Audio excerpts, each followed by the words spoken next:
एक बात बहुत ध्यान से सुनिएगा। विवाह, शादी, संतान प्राप्ति, विवाह के बाद में विवाद या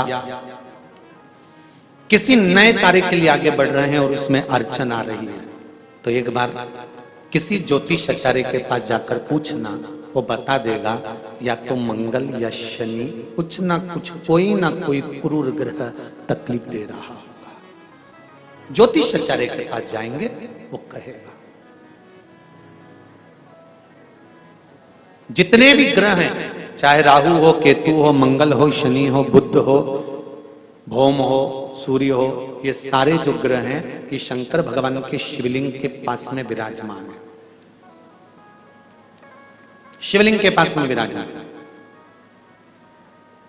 कभी मौका मिल जाए, विवाह शादी में देरी हो रही हो, या कोई नया कार्य चालू कर रहे हो उसमें देरी हो रही हो, या कोई सर्विस के लिए, नौकरी के लिए जा रहे हो और वो कार्य नहीं हो रहा हो, तो एक धतूरा, केवल एक धतूरा, उस धतूरे को फोड़कर उसके अंदर का फल निकालकर उस फल को शिवलिंग पर चढ़ाकर एक लोटा जल शंकर भगवान को समर्पित कर कर आइए। दिन होना चाहिए मंगलवार का। कौन सा दिन होना चाहिए? जम के बोलो जरा, मंगलवार का समर्पित करो। उसके बाद में आप विवाह के लिए अगर समर्पित करें हैं तो विवाह में देरी नहीं होगी। व्यवसाय और व्यापार के लिए या नौकरी के लिए समर्पित करें हैं तो उसमें देरी नहीं होगी। एक पत्र में आया है, सुन लीजिए, बड़ा सुंदर संवाद।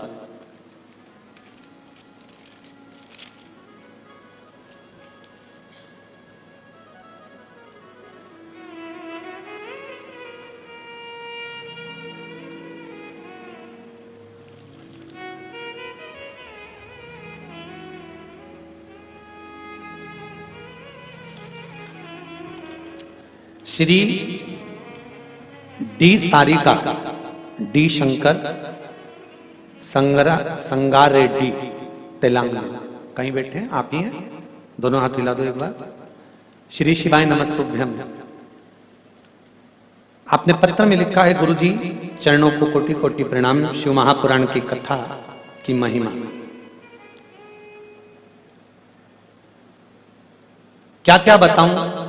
शिव पंचायत कथा से हमने, जो शिव पंचायत कथा हुई थी, आप लोगों ने भी टीवी पर श्रवण करी होगी, उस कथा से हमने सुना था। उस समय पर हमने एक बोर डालते समय का उपाय करने से हमने बोर करवाया और उसमें पानी की मात्रा नहीं थी, तो उपाय करा। बाबा की कृपा से पानी 85 फीट को आ गया। 5 बेलपत्र पानी के तांबे के लोटे का डालकर धतूरे वाला प्रयोग का स्मरण किया और शिव की कृपा से वो जल 85 फीट पर अच्छा मीठा जल प्राप्त हो गया। ये शिव की कृपा है। बैठिए रेड्डी जी, बैठिए। हर हर महादेव। श्री डी सारिका, डी शंकर, संगार रेड्डी, तेलंगाना से। ये शिव की उपासना, ये शंकर की करुणा। आप अगर दिल से कर रहे हैं कोई उपाय, आप भगवान शंकर की आराधना अगर दिल से कर रहे हैं, भगवान शिव की आराधना आप हृदय से कर रहे हैं, तो ये निश्चित है कि शिव दिल से सुनेगा जरूर। तेरा ही दिया मैंने खाया पिया है, तेरा शुक्रिया है, तेरा शुक्रिया है। मुझे भोले बाबा ने बहुत दे दिया है, तेरा शुक्रिया है, तेरा शुक्रिया।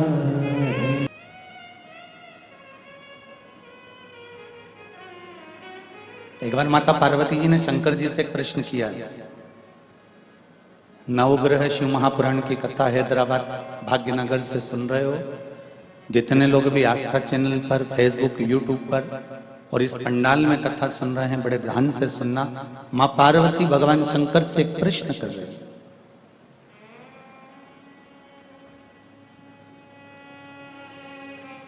शिव भक्ति का सबसे सुंदर तरीका क्या है?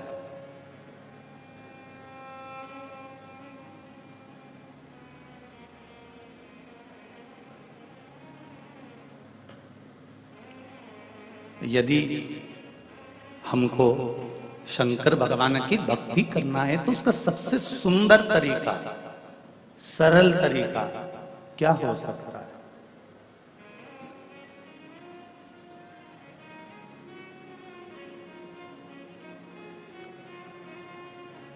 शिवजी ने कहा, पार्वती चलो। इस प्रश्न का उत्तर मैं आपको यहां पर नहीं दूंगा। इस प्रश्न का उत्तर मैं आपको काशी की गलियों में दूंगा। जिस गली में एक एक गली के अंदर अगर आप दर्शन करेंगे तो काशी की गलियों में शंकर भगवान सदा विद्यमान है।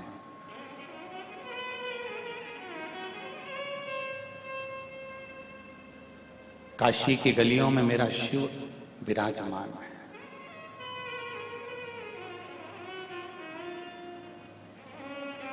एक एक गली के अंदर कंकर शंकर सदा विराजमान है।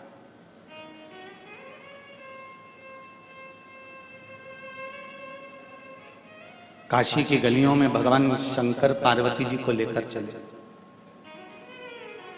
नंदी को छोड़ दिया दूर, नंदी आप यहां रुको और अब हम और पार्वती को यहां से जाने दो, हमें कुछ बात करना है। ड्राइवर रह गया बाहर, शिव और पार्वती चल रही है अंदर। काशी की गलियों में भ्रमण करते करते करते करते करते मणिकर्णिका के घाट पर पहुंच गए और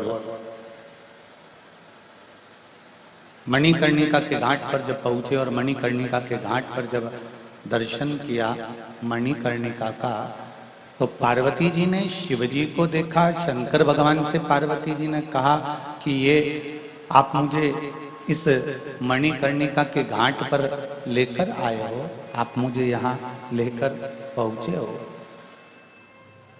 आप मुझे यहाँ लेकर आए हो, किस लिए?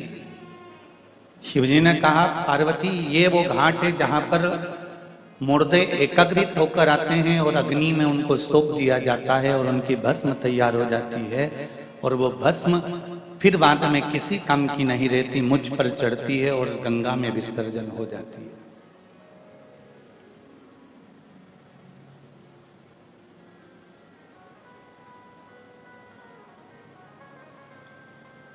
एक एक मुर्दे का स्वरूप देखिएगा पार्वती जी, ये कितने सुंदर हैं। यहां जितने बैठे हैं और जितने आस्था चैनल पर और फेसबुक पे कथा सुन रहे हो, यूट्यूब पर सुन रहे हो, दर्पण में आपका अपना मुख देखना कि आप कितने सुंदर हो।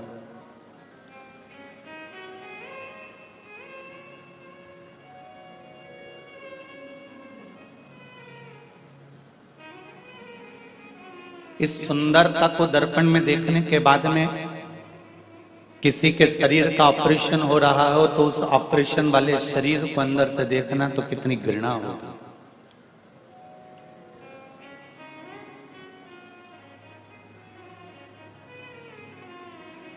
एक मांस के इस पिंड को, एक मांस के इस स्वरूप को शंकर भगवान कहते हैं, पार्वती जब मनुष्य का जन्म होता है ना, जब वो मात्र 3 महीने का रहता है मां के गर्भ में, चतुर्थ माह का जब वो हो जाता है तो देवाधिदेव महादेव कहते हैं, पार्वती तब उस जीव में थोड़ा सा कंपन उत्पन्न होने लगता है और वो परमात्मा से विनती करता है कि मेरा जन्म देना, तो मुझे केवल मांस का पिंड बनाकर मत भेज देना, इस पर कोई कपड़ा जरूर चढ़ा देना और वो कपड़ा जो चढ़ाओ वो ऐसा चढ़ाना कि वो कपड़ा भी सत्संग में लीन हो जाए, ऐसा कपड़ा चढ़ा होना चाहिए, ऐसा वस्त्र चढ़ा होना चाहिए। ये जो चमड़ी, ये जो चर्म हमारे शरीर पर हमको दिख रही है इस मांस के पिंड के ऊपर, ये मेरे शंकर ने किराए से दी है आपको। श्वास इसका किराया है, भजन इसका किराया है, भक्ति इसका किराया है। जैसे नवरात्रि में गरबे होते हैं तो गरबा खेलने वाली बेटियां बेटे कपड़े खरीद कर नहीं लेके आते, किराए से लेकर आते हैं। आजकल तो शादी ब्याहों में भी दूल्हा दुल्हन के कपड़े किराए से मिलने लगे। बोलो रे जी हो, सही है कि गलत है? अरे जम के तो बोलो हैदराबाद वालों, सही है। आजकल तो शादी ब्याहों में भी किराए के कपड़े मिलने लगे।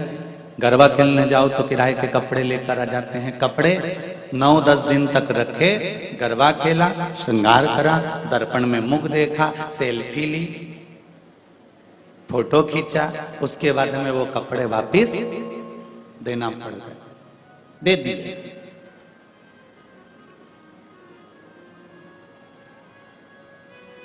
अब जो तुम लहंगा खरीद के लाई थी वो 10-12 जगह से फट गया, तो कपड़े वाला तुमसे कुछ बोलेगा कि नहीं बोलेगा? ईमानदारी से बोलो रे, बोलेगा ना? इतना महंगा लहंगा और ये फट गया है, 10 जगह से तुमने बेकार कर दिया है, इसके इतने मनके निकल गए हैं, इसका चार्ज अलग से लगेगा। उसी तरह फिर अलग से चार्ज देना पड़ा। उसी तरह ये जो इस पिंड के ऊपर, मांस के लोंदे के ऊपर जो चमड़ी चढ़ी है, ये भगवान का दिया हुआ वो प्रसाद है, वो किराए की खोल है जिसको परमात्मा ने चढ़ा दिया। और ये किराए का जो खोल है, ये अगर सही तरह से वापिस नहीं जाता, ये वापिस वैसा कि वैसा ही नष्ट हो जाता है। तो परमात्मा कहते हैं कि इसने पूरे कपड़े की डिजाइन बिगाड़ दी, इसको फिर जन्म दो, फिर वापिस जन्म दिया जाता है, फिर वापिस भेजा जाता है। पुनरपि जननम पुनरपि मरणम, बार बार जन्म देकर, बार बार मृत्यु के प्रपंच में डालकर फिर पुनः भजन करवाया जाता है। परंतु वापिस लेकर देकर उस किराए के उस कपड़े को हमको वापिस करना होता है। उसी तरह ये संसार सागर में आकर हमको भी वापिस जाना होता है। और परमात्मा कहता है कि इसका सही उपयोग करो।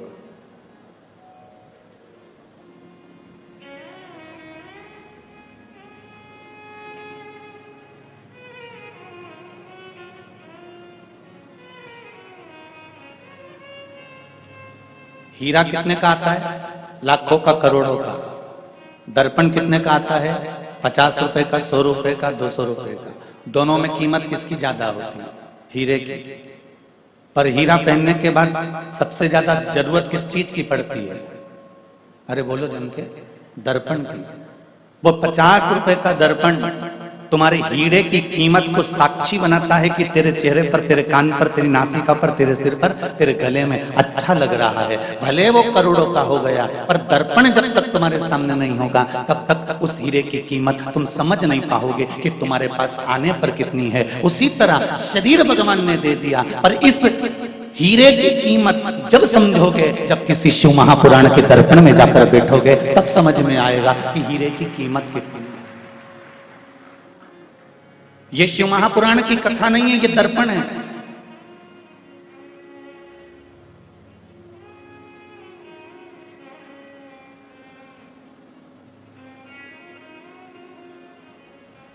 और इस दर्पण में, शिव महापुराण में जब हम जाकर बैठते हैं तो उसमें हमारे इस मानव शरीर की कीमत मालूम पड़ती है कि यह मनुष्य का शरीर कितना कीमती है।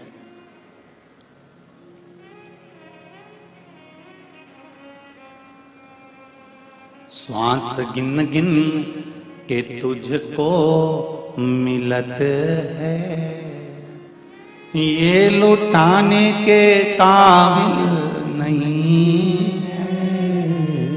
ध्यान हरि का हृदय से न भूलो, ये भुलाने के काबिल नहीं है। बड़ी मुश्किल से नर्तन पाया, ये गंवाने के काबिल नहीं है। बड़ी मुश्किल से ये मनुष्य की देह मिली है। हीरा जैसा शरीर मिला है, हीरे जैसा स्वरूप मिला है, हीरे जैसी चर्म मिली है, हीरा जैसा परिवार मिला है। पर इसकी कीमत जब पहचानी जाएगी, जब दर्पण में जाकर बैठोगे कि इसकी कीमत क्या है। बहस करने में कीमत नहीं निकालना है हमको, दुनिया के लोग इसमें भी बहस कर लेते हैं, मैं तुम्हारी बड़ी बहू ज्यादा सुंदर की छोटी बहू ज्यादा सुंदर। तो सास से पूछा जाए तो सास एक ही बात कहेगी, जो मेरी सेवा करे वो सबसे ज्यादा सुंदर। सही है कि गलत है? जो सेवा करे वो सुंदर।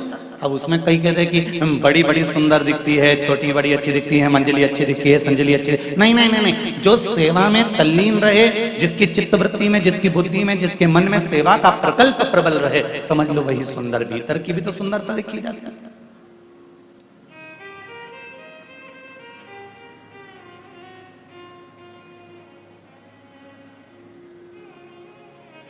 और नहीं तो मालूम पड़े भीतर की सुंदरता ना हो। एक नई नवेली बहू आ गई, सास ने पूछा तुम्हें सब बनाना आता है बेटा? हाँ मम्मी सब आता है मेरे को। आइसक्रीम बना लेती हो? हाँ मम्मी। जा बना ले बेटा। गई 1 किलो दूध, पहले तो बुक निकाल के लाई बैग में से, रेसिपी बुक, उसको पढ़ती जाए और उसमें से सब निकाल के 1 किलो दूध को धीमी आंच में हिलाओ, फिर उसमें ये पाउडर डालो, फिर हिलाओ, फिर ये पाउडर डालो, फिर हिलाओ, फिर उसमें शुगर डालो, फिर हिलाओ, फिर इसको हिलाने के बाद 1 घंटा फ्रिज में रख दो। और उस बहू ने पूरी रेसिपी तैयार करी, बुक अपने पेटी में रख दी। 1.5 घंटे के बाद सास फ्रिज खोली और पानी पीने के लिए गई तो आवाज लगाया, बहू ओ बहू। बहू दौड़ कर आई, हाँ मम्मी ये फ्रिज में घंटा किसने रखा? बहू बोली, मम्मी मैंने रखा। क्यों? क्योंकि पुस्तक में लिखा था 1 घंटा फ्रिज में रखो।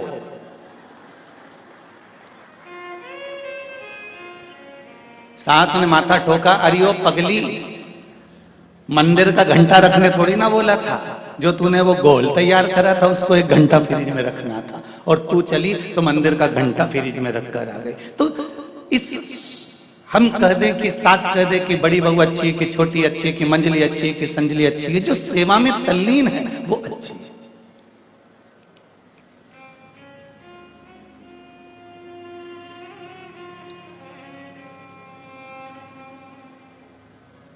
हमें बहस भी नहीं करना कि ये सुंदर है या वो सुंदर है। कई लोग ऐसी बहस में पड़ जाते हैं कि उस बहस में पढ़ते, अरे भाई कोई अगर बहस कर रहा है ना तो वहां बहस ना कर भजन करने का प्रयास करा करो। अगर कोई कह रहा है ऐसा हो गया, बिल्कुल ऐसा हो गया, तुमने ऐसा कर दिया, हाँ ऐसा हो गया, तुमने वैसा कर दिया, हाँ वैसा कर दिया। बहस ना कर भजन कर।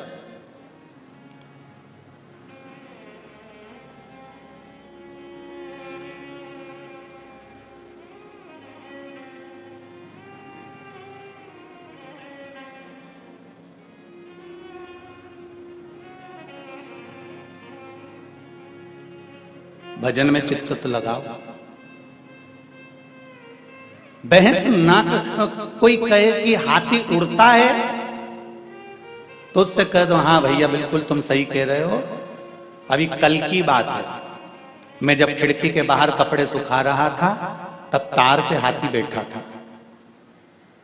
अगर कोई कह रहा है तो मान, ठीक है। अब उसको समझाओ, नहीं भैया हाथी नहीं उड़ सकता, तो फिर उसको बहस करने से कौन सा मतलब। अभी किसी ने कह दिया था बीच में, फेसबुक पे यूट्यूब पे खूब चला, किसी और वाले महाराज इतना उपाय बताते हैं बेलपत्री वाला, और उनका छोरा राघव 8वीं में फेल हो गया। तो हमने कहा ठीक है, हाथी तार पे बैठा, उसमें कौन सी दिक्कत वाली बात।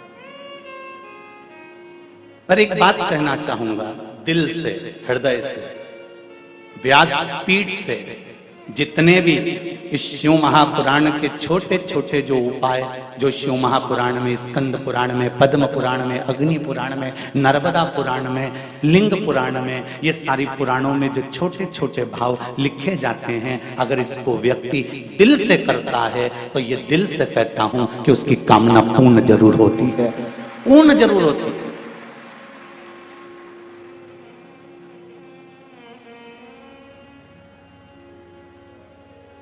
और इतना विश्वास है, जब राघव जी चश्मा लगाते थे और इतना मोटा लगाते थे, और शिव महापुराण का एक उपाय हमारे को पढ़ने में आया कि शहद शंकर भगवान पर चढ़ाकर उसको नैनों में लगाना प्रारंभ करो, चश्मा उतर जाता है। तो राघव जी का जब चश्मा उतर सकता है तो बेलपत्री पर शहद लगाकर शिव को चिपकाने से राघव जी पास भी हो सकते हैं। ये निश्चितता है और पास हुए हैं।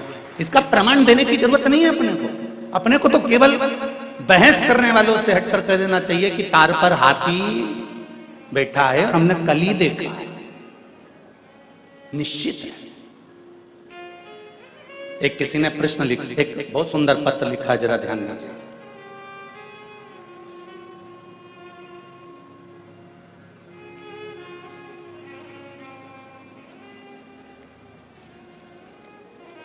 देखिए, राजलक्ष्मी सारड़ा, रामंतापुरा, हैदराबाद से हैं। कहीं बैठी हो तो हाथ जरूर उठाइएगा। आप ही हैं? दोनों हाथ हिला दो एक बार। हर हर महादेव। राजलक्ष्मी सारड़ा, रामंतपुरा, हैदराबाद। श्री शिवाय नमस्तुभ्यम। श्री शिवाय नमस्तुभ्यम। बाबा की महिमा का क्या गुणगान करूं मैं। बाबा से मेरी रीढ़ की हड्डी में फ्रैक्चर आने के कारण मैं बेड रेस्ट में थी। उसी समय आपकी कथा का पता चला। मैं जनवरी महीने से बारंबार आपकी कथा सुन रही हूं। आपने कथा में कहा कि जो कामना कर कर वो 3 महीने में पूरी हो जाती है। मैंने भी कथा सुनते सुनते अपने घर होने की कामना की थी और तीसरे ही महीने में बाबा की कृपा से मेरा घर पक्का हो गया और बाबा ने मेरे पर करुणा कर दी। ये शिव कृपा। बेटो बहन, हर हर महादेव। शिव कथा को परिचय की जरूरत नहीं पड़ती।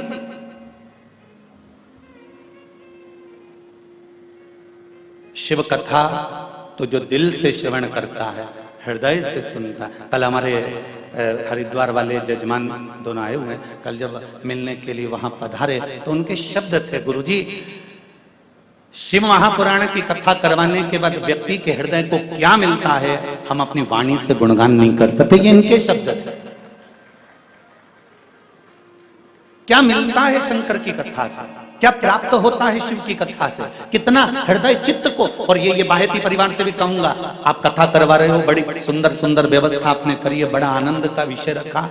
इतना बड़ा पंडाल, वो भी एसी का, आपने यहाँ पर लोगों के आनंद के लिए एसी का पूरा पंडाल रखा इतनी भरचक गर्मी में। इस पूरे आनंद के साथ आप कथा करवा रहे हो। मेरा निवेदन है, आप दिल से, हृदय से, चित्त से, मन से, वृत्ति से शिव की आराधना करो। और जितने लोग इस पावन कथा को सुन रहे हैं, चाहे वो आस्था चैनल के माध्यम से सुने, फेसबुक यूट्यूब के माध्यम से सुने, चाहे इस पंडाल में बैठकर सुने, जिस समय आप इस पंडाल के अंदर प्रवेश करें उस समय आपके हृदय में यह बात रहना चाहिए कि मैं शंकर से मन लगाने, दिल लगाने, मैं शिव से अपने दिल की बात बोलने के लिए आई हूं। और मेरा विश्वास है कि 3 महीने में मेरा देवाधिदेव महादेव उसको पूरा करेगा जरूर। ये निश्चितता है।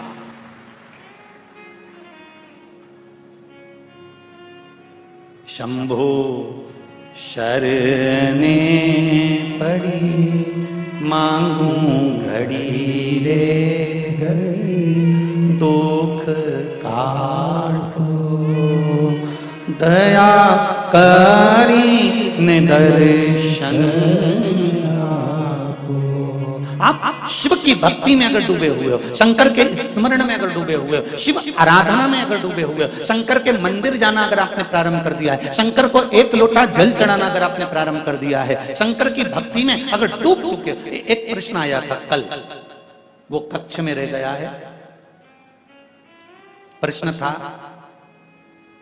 साउथ से हम लोग कथा सुन रहे हैं और शिव महापुराण की कथा हम लोग बहुत दिल से सुनते हैं। थोड़ा सा भाषा का दिक्कत जरूर आता है, पर हम 15 माताएं एक टीवी पर कथा सुनती हैं और एक हिंदी जानने वाले को पास में बिठाकर कथा सुनते हैं। जो आप बोलते हो वो हमें तेलुगु में, मद्रासी में बोलकर बताता है और हम कथा समझते हैं।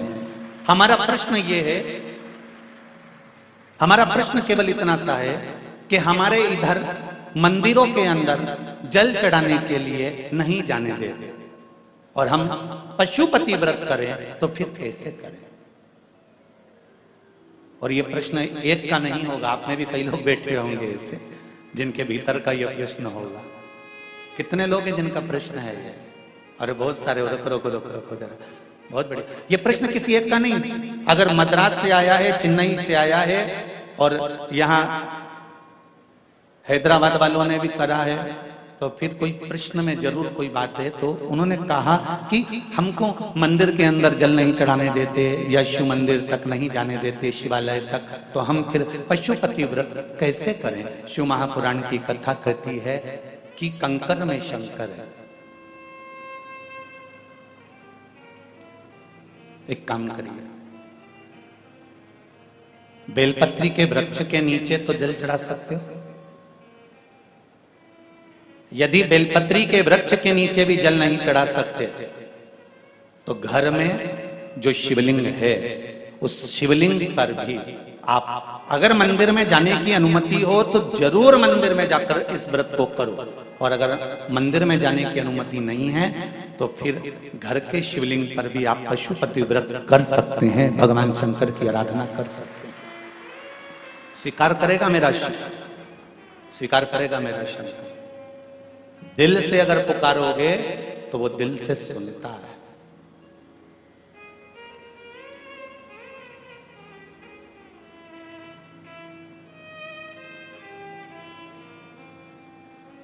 कितना सुंदर कहा है कि मंदिर के अंदर भी नहीं जा सकते तो मंदिर के बाहर से भगवान का दर्शन कर लो।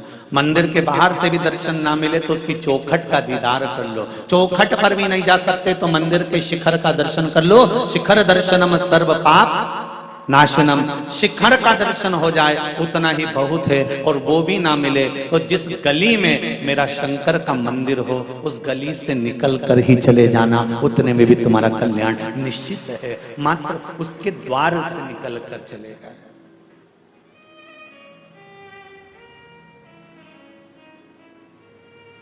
मात्र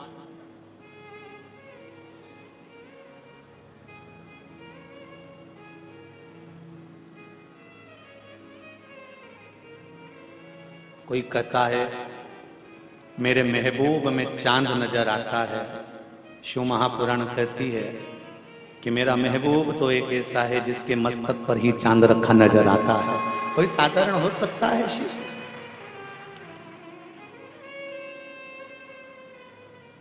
तुझ में रब दिखता है यारा मैं क्या करूं। शंकर के एक एक कंकर में मेरा शिव नजर आता है, कंकर के अंदर शंकर नजर आता है। जब उसके जिस गली में, जिस नगर में, जिस मोहल्ले में, जिस क्षेत्र में, जिस कॉलोनी में जहां शंकर का मंदिर है उसके सामने से निकल कर जाने पर भी सुख की अनुभूति हो जाती है। भगवान स्वीकार कर लेता है कि इसने मेरे मंदिर का मात्र दीदार ही कर लिया, दर्शन ही कर लिया, बहुत है उतना, बहुत।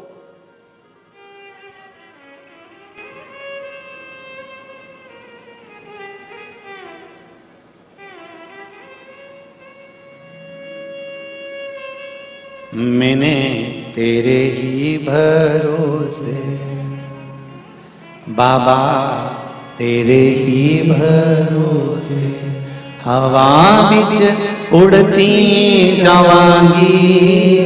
बाबा डोर हत्तो छटनी नामे कटी जावांगी। भोले में तेरी पतंग, शंभू में तेरी पतंग हवा बिच उड़ती जावांगी। बाबा डोर हत्तो छठी ना में कटी जावांगी। महाराज विदुर जी महाराज की धर्म पत्नी पारसंवी, क्या नाम था विदुर जी की पत्नी का? जम के बोलो जल्दी। पारसंवी बोलो जरा, जम के बोलो। पारसंवी विदुर जी की धर्म पत्नी। थोड़े बहुत जो कंपटीशन होते हैं ना, जैसे मुंबई के माहेश्वरी समाज द्वारा बहुत अच्छे अच्छे कंपटीशन होते हैं, अग्रवाल समाज द्वारा कंपटीशन होते हैं, अच्छा लगता है। उसमें ऐसे प्रश्न, वहां से खबर आती है कि गुरुजी कोई प्रश्न ऐसे लिख के भेजो और उसका उत्तर लिख के भेजो जैसे हम हमारी समाज में पूछें और उसका उत्तर ढूंढने में इनको आनंद आए, समय लगे, और फिर जब रिजल्ट आए और हम उनको जब पुरस्कार करें तो हमको भी गौरवता महसूस हो कि कोई चीज दी गई। उसमें ये प्रश्न आना चाहिए कि विदुर जी की धर्मपत्नी, दुनिया के लोग कहते विदुरानी विदुरानी विदुरानी विदुरानी विदुर जी की पत्नी, उसका नाम क्या है? वो तो विदुर जी थे तो विदुरानी कर दी तुमने, डॉक्टर की डॉक्टरनी कर दी, मास्टर की मास्टरनी कर दी।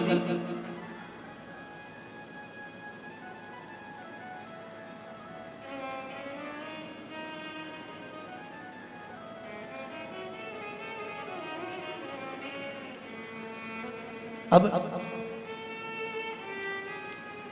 विदुर जी की विदुरायन कर दी, पारसमणी विदुर जी की धर्मपत्नी।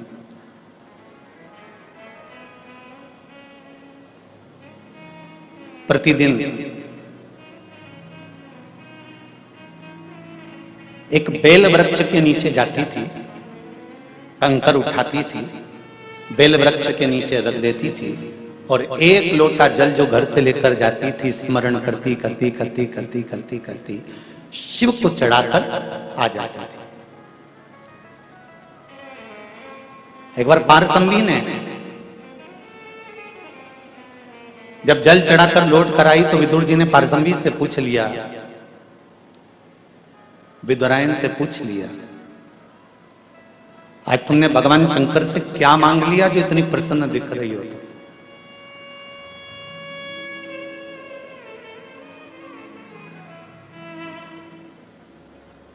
कई लोग कहते हैं टीवी के सामने बैठकर अगर आस्था चैनल पर कथा सुन रहे हैं और गुरुजी बोलते हैं 3 महीने में पूरी हो जाएगी, तो क्या टीवी के सामने बैठकर दिल से कथा सुनने पर पूरी होती है? तो वो बहन जी से पूछना, उन्होंने भी हमको यहाँ नहीं देखा होगा, ना हम उनको मिले होंगे। टीवी के माध्यम से कथा सुनी होगी और वहीं पर बैठकर मांगा होगा। दिल से कहो तो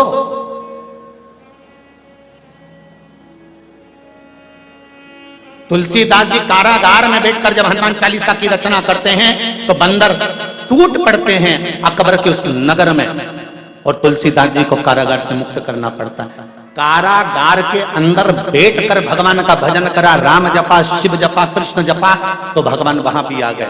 एक चींटी, छोटी सी चींटी कहीं दब भी जाती है और परमात्मा का भजन करती है तो परमात्मा आते हैं। हाथी का पांव मगर ने पकड़ लिया तो परमात्मा आते हैं। 7 ताले में बंद होकर भी आप भगवान को पुकार रहे हो और दिल से पुकार रहे हो तो परमात्मा मिलेगा जरूर। भगवान की भक्ति अगर दिल से कर रहे हो तो वो सुनेगा जरूर, मिलेगा। आप में से कई लोग ऐसे भी होंगे जिन्होंने शिव जी से विनती करी होगी कि एक बार हैदराबाद में शिव महापुराण की कथा जरूर हो जाए। और बाबा ने सुनी कि नहीं सुनी? अरे बोलो तो जरा, सुनी ना हैदराबाद वालों? दिल से सुनी और बाबा सुना, कथा हुई। बाहेती परिवार को बाबा ने कृपा करी और बाहेती परिवार ने ये कथा का आयोजन रखा। कहीं शिव कृपा हुई, शंकर की करुणा हुई। बैठ जाओ बाबू।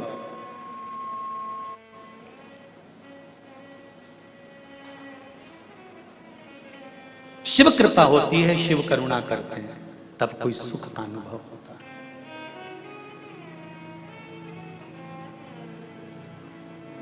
आज पारसमणी तुम इतनी खुश हो, विदुर जी विदुरायन से कह रहे हैं आज आप बड़ी प्रसन्न दिख रही हो, क्या मांग लिया आपने बाबा से?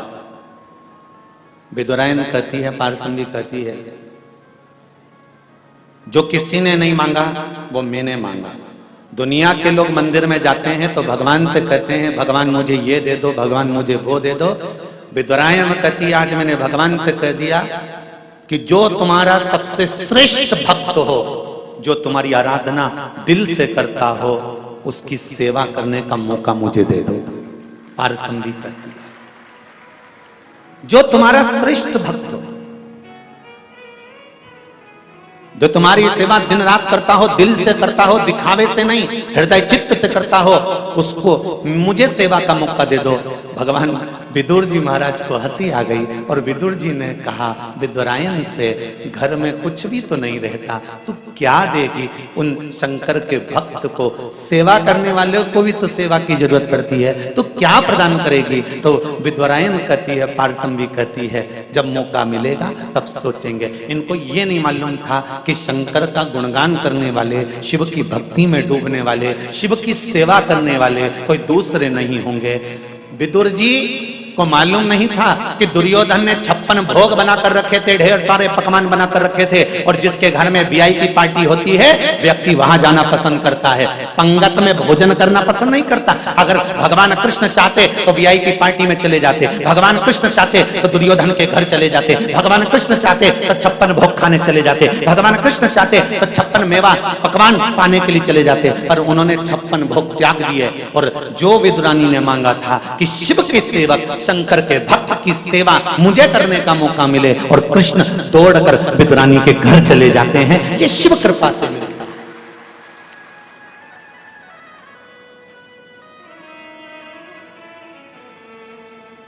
क्या विदुर जी की भक्ति में इतना बल था कि भगवान कृष्ण को घर बुला लिया? अगर कोई आपसे प्रश्न करे कि विदुर की भक्ति में बल था कि भगवान कृष्ण विदुर जी के घर पर गए, कि विदुरायन में बल था कि भगवान शंकर के भगवान कृष्ण विदुरायन के घर गए, तो आपको कहना पड़ेगा कि पारसंवी विदुरायन का वो बल प्रबल था, पारसंवी विदुरायन का वो हृदय चित्त प्रबल था, जो शंकर से कहा था उसको शिव को पूरा करना था, इसलिए 56 भोग छोड़ दिए और भगवान शंकर के वो परम आनंद करने वाले मेरे कृष्ण विदुरायन के दरवाजे पर जाकर पहुंच गए। और क्या मिला खाने के लिए? केले के छिलके।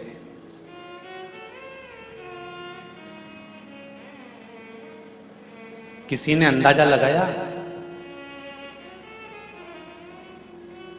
जैसा भगवान वैसा भक्त। राम मंदिर में जाओगे तो कुछ अच्छा अच्छा सामान मिल जाएगा, पोंगल मिल जाएगा, खिचड़ी मिल जाएगी, इडली मिल जाएगी, खमन मिल जाएगा, थोड़ा बहुत अच्छा अच्छा मोहन थाल, ठोर, मठरी, थोड़ा लड्डू, बंटा जी, थोड़ा ड्राई फ्रूट्स, ये सब मिल जाएगा। कृष्ण मंदिर में भी मिल जाएगा, देवी के मंदिर में भी मिल जाएगा। और शंकर के मंदिर में जाओगे और शंकर के भक्त के घर जाओगे और शंकर के उपासक के यहाँ जाओगे और तुम अंदाजा लगा कर जाओगे कि यहाँ पर मुझे 56 भोग मिलेगा, यहाँ लड्डू पेड़ा मिलेगा, तो भूल कर मत जाना भैया। शंकर के जैसे शिव वैसे शंकर का भक्त, शंकर के भक्त के यहाँ क्या मिलने वाला है? तो विदुरायन भी जानती है कि शंकर भगवान के पास में बेलपत्ती है, धतूरा है और दुनिया भर के पत्ता पत्ती शिव जी को चढ़ाए जाते हैं। तो विदुरायन भी जानती है कि उनका जो भक्त आएगा वो 56 भोग नहीं पाएगा, इन्हीं छिलकों से उसका काम चल जाएगा, ये वो भी जानती है।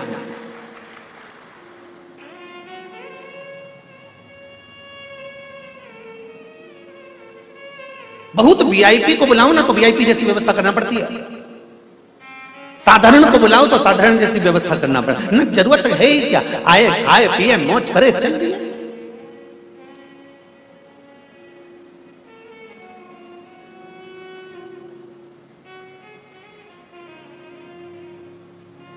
भक्ति का बल बड़ा विचित्र है।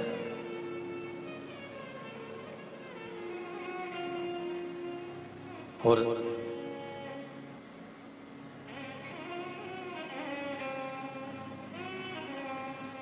कृष्ण जब विदुरानी के यहां से पारसंवी के यहां से जाने लगे छिलके खाकर, तब पारसंवी ने एक प्रश्न कृष्ण से करा था। भगवान कृष्ण से पारसंवी एक प्रश्न करती है, ठाकुर हे कृष्ण, भगवान ऐसा क्यों करता है? जो भक्त की परम प्रिय वस्तु होती है परमात्मा उसको क्यों ले लेता है भक्त से? क्यों? भगवान कृष्ण ने कहा, विदुरानी जी, ओ काकी, आप शंकर की भक्त हो, शिव की उपासक हो, शंकर पर एक लोटा जल चढ़ाती हो आप, बेलपत्री के वृक्ष के नीचे प्रतिदिन जाती हो आप,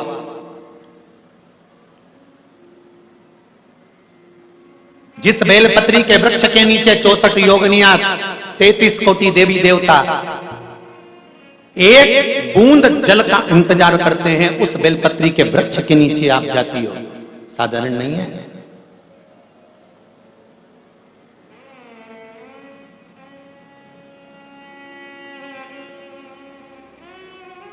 तीन तरह का बेलपत्र का वृक्ष होता है, बहुत सावधानी से सुनिएगा, नवग्रह शिव महापुराण कथा हैदराबाद को।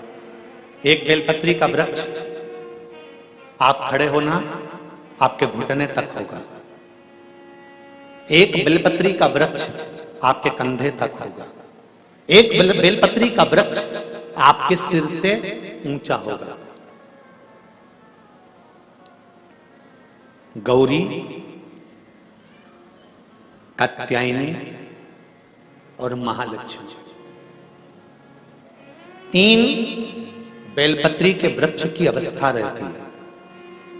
कौन से बेलपत्री के वृक्ष से पत्तियों को तोड़ा जाता है? जम के बोलो जरा। कौन से बेलपत्री के वृक्ष से पत्तियों को लिया जाता है? गौरी से? बोलो जरा। नहीं। कात्यायनी से? नहीं। बेलपत्री की पत्तियों को लिया जाता है महालक्ष्मी से। किससे लिया जाता है? महालक्ष्मी से, जो तुम्हारे सिर से ऊपर हो, जिसकी छाया तुम पर पड़ रही हो। ऐसा वृक्ष बड़ा वृक्ष होना चाहिए, जिससे पत्ती को लेकर जब हम शंकर भगवान को समर्पित करते हैं तो लक्ष्मी को जब हम लेकर आते हैं और भगवान शंकर को जब देते हैं और उस पत्ती को हम वापिस जब उठाते हैं तो भगवान महालक्ष्मी को अपने घर में प्रदान कर देता है। ऐसी वृक्ष से पत्तियों को लेना चाहिए। पर आज के जमाने में लोग इतने समझदार हो गए, बड़े वृक्ष से कौन पत्ती तोड़ने जाए, छोटे छोटे वृक्ष लगे, उन छोटे से वृक्ष में से पत्ती तोड़ ली, छोटी सी पत्ती तोड़ ली। अरे शास्त्र कहता है, यहां तक वर्णन करता है शास्त्र, अगर आपके घर में तुलसी का पौधा छोटा है तो वो कुमार अवस्था का होगा। वो तुलसी का पौधा जब घेर घमोर हो जाता है तब अखंड सौभाग्य को देने वाला हो जाता है। उसमें से पत्तियों को उतारा जा सकता है, उसमें से आप कोपल को उतार सकते हो, उसमें से पत्ती को आप उतार सकते हो। उसी तरह बेलपत्री के वृक्ष में भी जो वृक्ष लक्ष्मी महालक्ष्मी का तुल्य हो, उसमें से आप बेलपत्र को उतार सकते हो। छोटे छोटे वृक्ष की पत्ती को तोड़ना ये उसमें का है जैसे छोटी अवस्था की कन्या के साथ में अपशब्द कहना, ताने देना या उसको आड़ा टेढ़ा कह देना।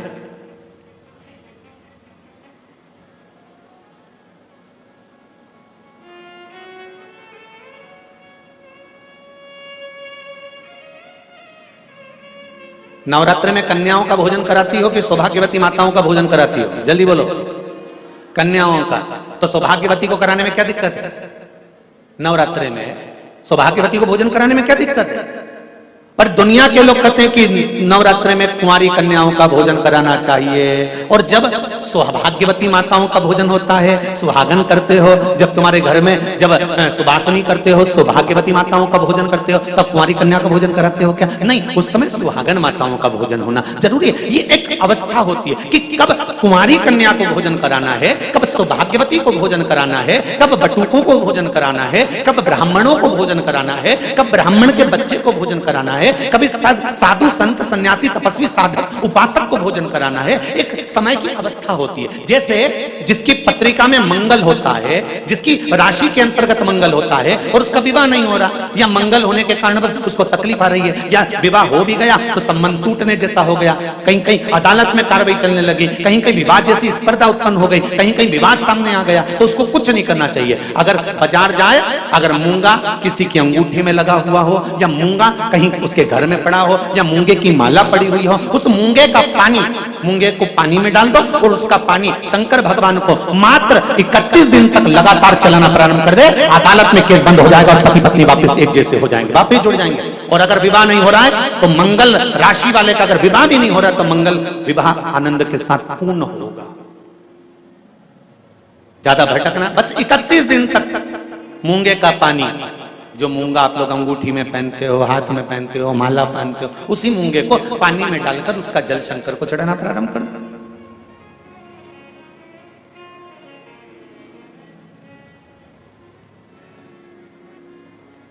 मूंगे के शिवलिंग का निर्माण किस देवता ने करा था? लिंग पुराण में आता है, शिव महापुराण में भी है। अगर आपके घर में गीता प्रेस गोरखपुर की शिव महापुराण की कथा हो तो उसमें भी पढ़िएगा कि किस किस देवता ने कौन कौन सा शिवलिंग का निर्माण किया है। मूंगे के शिवलिंग का निर्माण सर्पों ने करा था।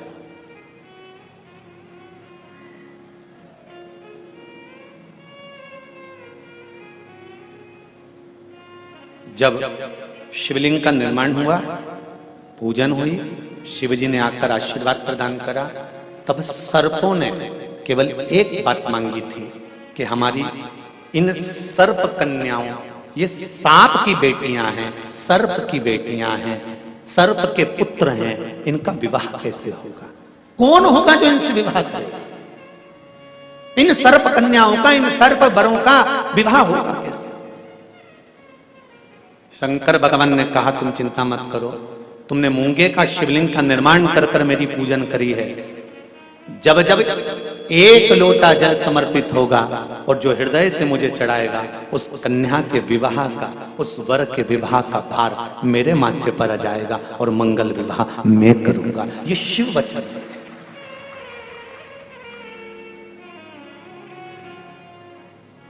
एक बहुत सुंदर सा प्रसंग है, जरा ध्यान दीजिएगा। कई लोग कहते हैं हमारा गुस्सा कंट्रोल में नहीं आता, हम बहुत गुस्सा आता है गुरुजी। कोई कहता है मेरी बहू को गुस्सा आता है, कोई कहती है मुझे गुस्सा आता है, कोई कहता है मेरे बेटे को आता है, कोई कहता है मेरे बच्चे को आता है। गुस्सा कंट्रोल नहीं होता, अब शब्द निकल जाता है, ताने निकल जाते हैं, आड़े टेढ़ा निकल जाता है, आप शब्दों पर अपशब्द निकल जाते हैं, बाद में पछतावा भी होता है, बाद में दुख भी होता है, बाद में मन में सोचने में आता है कि ये क्यों हो गया। तो कुछ दिन मूंगे का पानी, अगर मूंगा नहीं हो तो केवल जल का पात्र, उसमें केवल एक हरी मूंग डालकर शिव जी को वो जल चढ़ाना प्रारंभ कर दो। 15 दिन 20 दिन प्रतिदिन शंकर को जल चढ़ाना प्रारंभ तो करो। क्रोध कितना भी तेज आ रहा होगा, संयम में आना प्रारंभ हो जाएगा और मुख से अपशब्द निकलना बंद हो जाएगा। संयमित वाणी के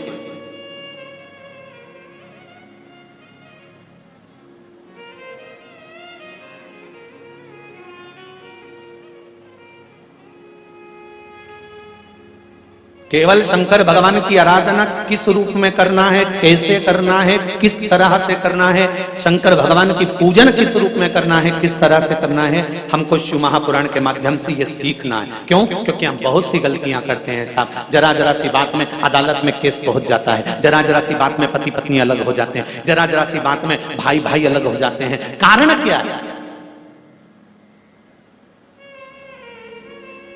उसका कारण क्या है? जेठानी को मालूम है मेरा पति कमा रहा है, देवरानी को मालूम है मेरा पति कमा रहा है, जेठानी को देवरानी को दोनों को मालूम है कि सास और ससुर की जो जायदाद होगी वो आधी आधी मिलेगी। फिर लड़ाई किस बात की है? फिर विवाद किस बात का है? फिर भाइयों में तकलीफ किस बात की है? फिर ननंद को मालूम है कि मेरे को भी एक दिन जाना है और भाभी को भी यहाँ पर रहना है, तो फिर ननंद और भाभी में विवाद किस बात का है? हमें बस ये समझना है कि लड़की अच्छी देखी, परिवार अच्छा देखा, कुटुंब अच्छा देखा, लड़का अच्छा देखा, परिवार अच्छा देखा। फिर विवाद किस चीज के लिए होता है? वो विवाद किसी दूसरी चीज का नहीं होता। विवाद केवल हमारे ग्रहों का, हम जो सोचते हैं, बहुत अभिलाषा लेकर आते हैं, वो पूर्ण नहीं होती तो तकलीफ आती है। उसको पूर्ण करने के लिए परिवार वालों पर जोर नहीं दिया जा सकता, उसको पूर्ण करने के लिए मेरे देवाधिदेव महादेव से कहा जा सकता है कि तेरे भरोसे पर यह कार्य किया है, तेरे बल पर। विदुरानी ने कहा भगवान कृष्ण से, ठाकुर एक बात आपसे पूछना है। भगवान कृष्ण ने पूछा, पारसमवी काकी विदुरानी जी पूछिए, क्या पूछना है? विदुरानी कहती है मुझे केवल इतना सा पूछना है कि भगवान अपने भक्त से उसकी प्रिय चीज, उसकी प्रिय वस्तु क्यों छीन लेता है? भगवान कृष्ण कहते हैं, पारसमवी काकी जी, विदुरानी जी, जिस समय आपकी कोई चीज भगवान छुड़ा ले तब आपको नाचना चाहिए, खुश होना चाहिए। क्यों? पूरी दुनिया के सेठों को छोड़कर परमात्मा को तू ही ऐसा सेठ मिला जिससे कुछ लेकर परमात्मा गया है।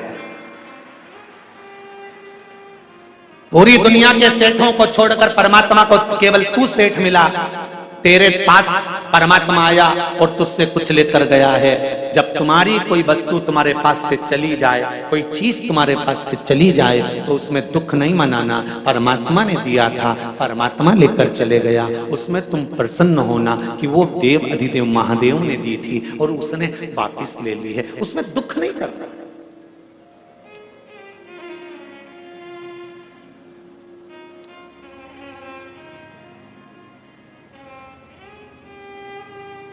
जब कोई मरता है ना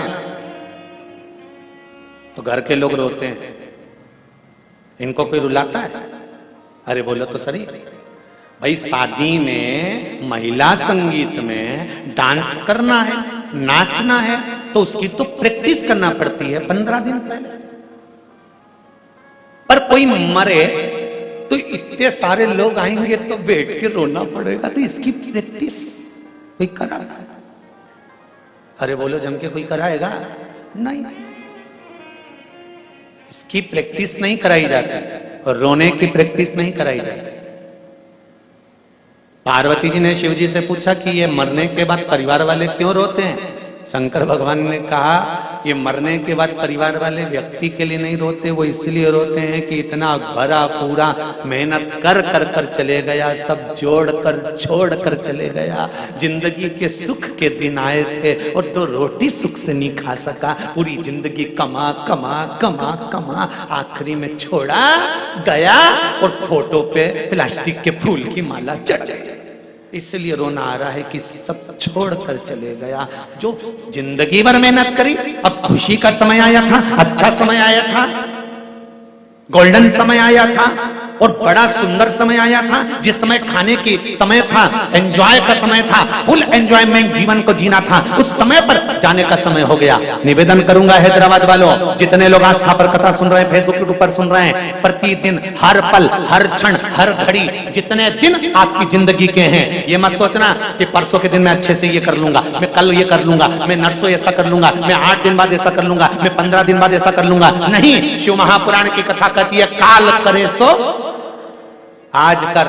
जिंदगी का कोई ठिकाना नहीं, श्वास का कोई भरोसा नहीं, इस मनुष्य देह का कोई ठिकाना नहीं, कब जाना पड़ जाए। इसलिए रोज प्रतिदिन सुबह से उठने के बाद अपनी दिनचर्या को इससे जीना कि कल का दिन आए कि नहीं आए, आज ही फुल एंजॉयमेंट, खूब जोरदार छोटी मोटी करके डेंटिंग पेंटिंग करके खाया पिया मौज करा और अपनी जिंदगी को मस्त जिए, रो कर नहीं।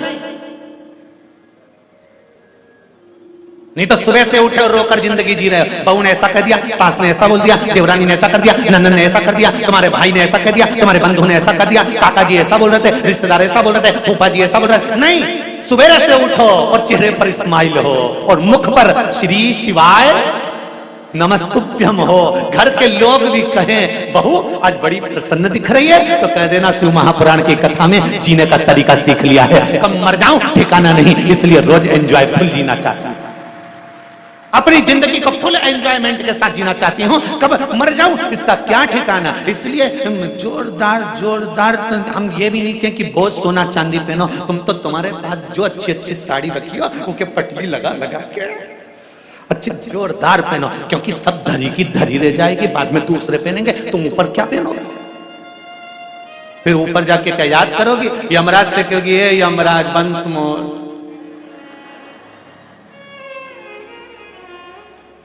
ए Yamraj please excuse me, please एक बार छोड़ दे, तेरे पांव पड़ो, मेरे पति के पर्स में 5000 रुपए रखे हैं, तेरे को दूंगी, छोड़।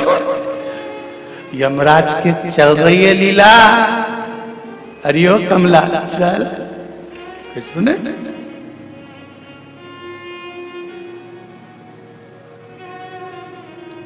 एक पत्नी पड़ोस में गई और अपने पड़ोसन के पास जाके बैठ गई। पड़ोसन ने कहा तेरा मुंह क्यों उदास है? पड़ोसन ने जैसे पूछा तो पत्नी ने कहा मेरा पति बहुत झूठ बोलता है, इसके बराबर संसार में कोई झूठेला पैदा ही नहीं हुआ होगा, इतना झूठेला पति मेरा, इतना झूठ बोल रहा है, इतना झूठ बोल रहा है। तो क्या झूठ बोल दिया उसने? सुबह से चिल्ला रहा है मेरे पर्स में 3000 रुपए रखे थे, किसने लिए? सुबह से चिल्ला रहा, तो इसमें झूठ क्या बोला? वो 2500 रुपए थे,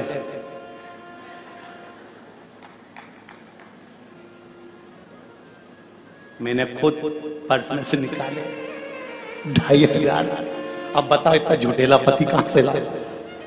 पड़ोसन ने माथा ठोका, अरे तू उसको झूठेला कह रही है, तू तो चोटा या तू खुद तो चोटी, तूने उसके पैसा निकाले क्यों?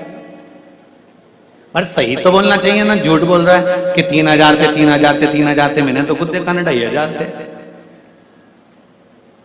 अपने जीवन को मस्त जी। नवयुवक बच्चे बहुत जल्दी नर्वस हो जाते हैं। एक व्यापार डाला, व्यापार नहीं चला, मम्मी मैंने बहुत मेहनत करी, मां कहती है चिंता मत कर। सबसे ज्यादा विल पावर मजबूत करने में अगर कोई आगे आती है तो वो घर की मां आगे आती है, हर पल कहती है चिंता मत कर। लोग कहते हैं माता पिता का जिंदगी में होना क्यों जरूरी है। शिव महापुराण की कथा कहती है अगर माता पिता हैं तो कार्तिक के तारकासुर को मार सकता है अगर शंकर और पार्वती हैं। गणेश जी भी दुष्टों का संहार कर सकते हैं अगर शंकर पार्वती है। अशोक सुंदर भी संहार कर सकती है अगर शंकर पार्वती हैं।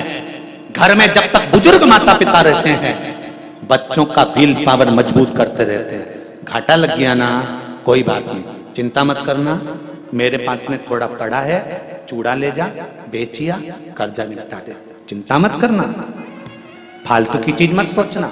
हो गया ना, जमीन पड़ी है ना गांव में, वो बेच देंगे, चिंता मत करना। एक माँ और एक पिता अपने बच्चों का विल पावर मजबूत करते रहते हैं। हर पल कोई संत, कोई साधु, कोई सन्यासी, कोई तपस्वी, कोई साधक, कोई उपासक अगर दुनिया में कोई है तो वो आपके घर में रहने वाले बुजुर्ग माता पिता हैं। ये संत साधु और सन्यासी से कम नहीं है, ये किसी ब्राह्मण और संत से कम नहीं है। हर पल अपने बच्चों का विल पावर मजबूत करते हैं। मेरा बच्चा बोलता नहीं है, बहू कहती है ये 2 साल का हो गया बोलता नहीं है, माँ कहती है चिंता मत कर, छोटा है ना अभी तो रुक तो जा, धीरे धीरे सीख जाएगा, बोलेगा, चिंता मत कर। माँ उसका विल पावर मजबूत करती जाती है।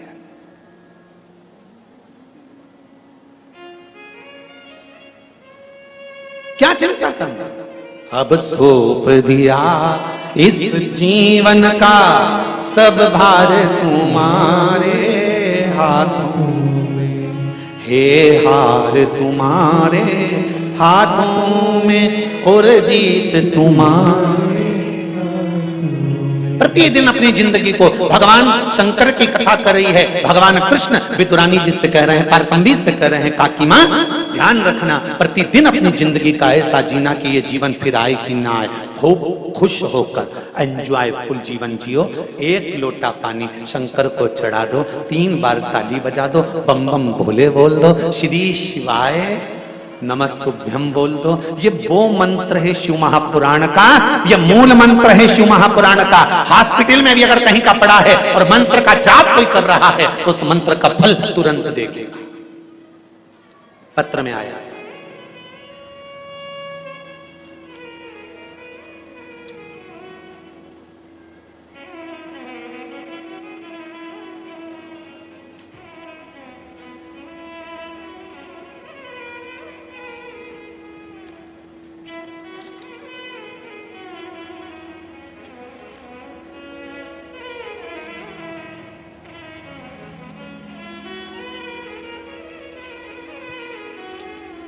शर्मिला बजरंग लाल जी काकानी हैदराबाद, कहीं बैठे हैं?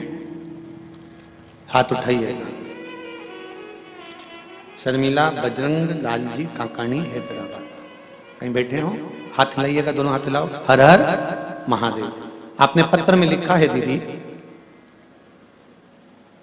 पहले तो धन्यवाद दूंगा कि आप लोग दिल से पत्र लिख रहे हो और बाबा देवाधिदेव महादेव ने जो आप पर कृपा करी है उसका पूरा आनंद आपने पत्र के माध्यम से लिखा। जोरदार ताली बजाओ, बहुत बहुत साधुवाद।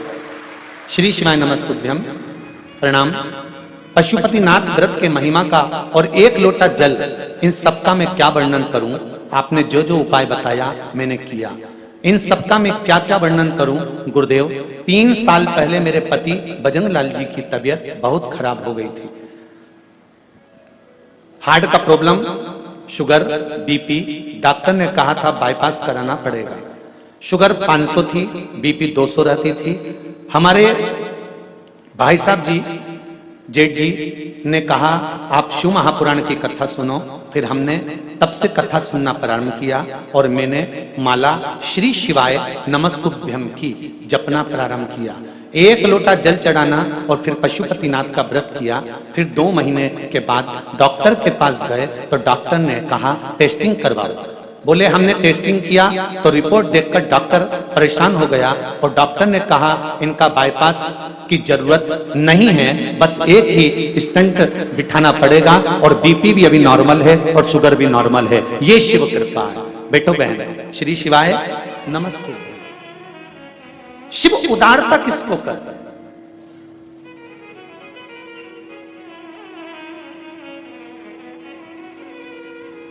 एक बार फिर कहूंगा, शिव महापुराण ना तो भभूति देती है ना बेल देती है। शिव महापुराण ना तंत्र विद्या जानती है ना मंत्र विद्या जानती है। शिव महापुराण इस व्यासपीठ से केवल एक बात जानती है कि शंकर का भजन करो। शिव से कहो, पड़ोसन से कहोगे तो वो अपनी जायदाद का हिस्सा नहीं देगी, सास से कहोगे तो वो सब कुछ दे देगी। शंकर इस मृत्यु लोक का देव है, उससे दिल से कहो वो दिल से देना प्रारंभ कर देता है। कहो तो उससे। ब्रह्मा ब्रह्म लोक में, भगवान विष्णु वैकुंठ लोक में और मृत्यु लोक का देव है देवाधिदेव महादेव, उससे दिल से कहो। तेरा ही दिया मैंने खाया पिया है, तेरा शुक्रिया है, तेरा शुक्रिया है। अगर भगवान कृपा करता है और हम उसकी कृपा का बखान करते हैं तो भगवान शंकर को भी लगता है कि मैंने किया तो इसने मेरा बखान किया। बहू अच्छा काम करती है ना, सास चार लोगों में बैठकर कहती है ना कि मेरी बहू ने करा है, तो बहू प्रसन्न होती है। आप लोग जो पत्र लिखकर भेजते हो ना कि शंकर भगवान ने ऐसी कृपा करी और शिव सुनते हैं ना तो शंकर को अच्छा लगता है कि मेरा बखान किया, ये मेरा वर्णन कर रही है, मैंने दिया तो कहकर बता रही है।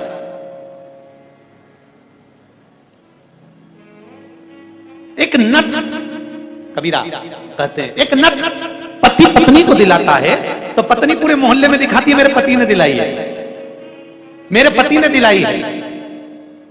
और ये मृत्यु लोक में आने के बाद अगर शंकर भगवान कुछ कृपा कर रहे हैं तो क्यों ना हम उसका गुणगान करें, क्यों ना हम उसका वर्णन करें कि उसने कृपा करी, उसने कृपा।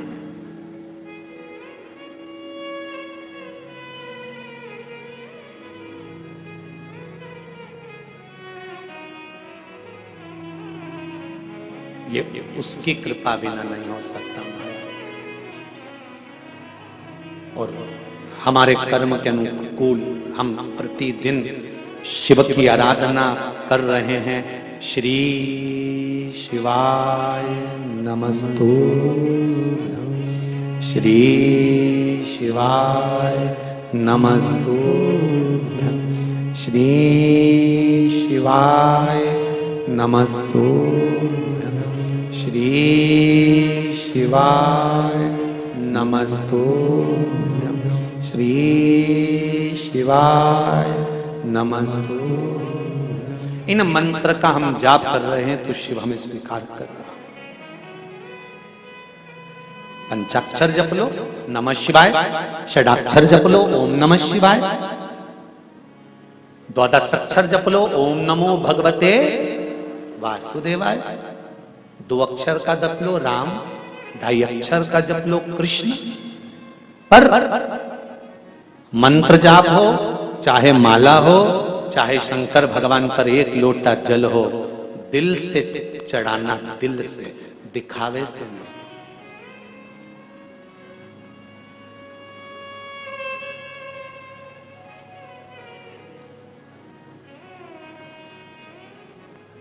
हैदराबाद शहर से कथा स्थल लगभग 15-16 किलोमीटर दूर तो होना चाहिए, क्यों भाई जी इतना तो होगा ना। 15-16 किलोमीटर दूर ये कथा स्थल है।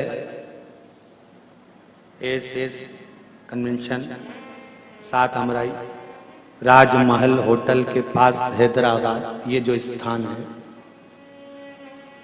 अब 15-16 किलोमीटर दूर से आप लोग अगर कथा सुनने के लिए यहाँ आ रहे हो तो शंकर जी का कोई भक्त ही होगा और उसका कोई उपासक ही होगा और दिल उस दिलदार से लगाया होगा, तब तो खिंचकर चले आ रहे हो, नहीं तो कहां आते इतने।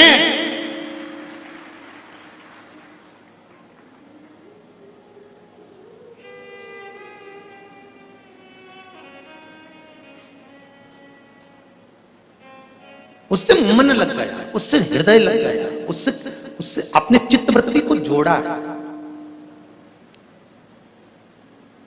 क्यों ना कृपा करे। पार्वती जी शिव जी के साथ भ्रमण कर रही है, पार्वती शिव जी के साथ घूम रहे हैं।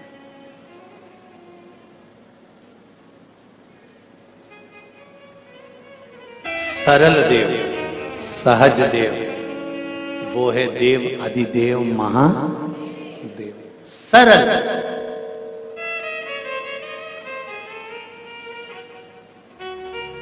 शिव मंदिर में कपाट नहीं, हृदय में कपट नहीं, परिवार में कोई झंझट नहीं। ऐसे मेरे शिव हैं, कोई ज्यादा व्यवस्था की जरूरत नहीं पड़ती। एक बेलपत्री वो भी चढ़ी हुई, धोकर वापिस चढ़ा दो, उतने में खुश हो जाते हैं। इससे बढ़कर और क्या चाहिए ये बताओ। शिव कितने सरल।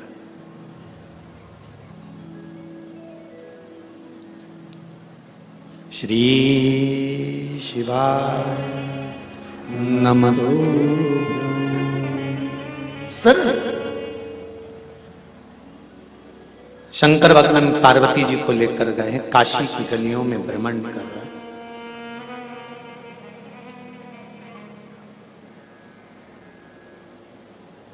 घूमते हुए काशी की गलियों में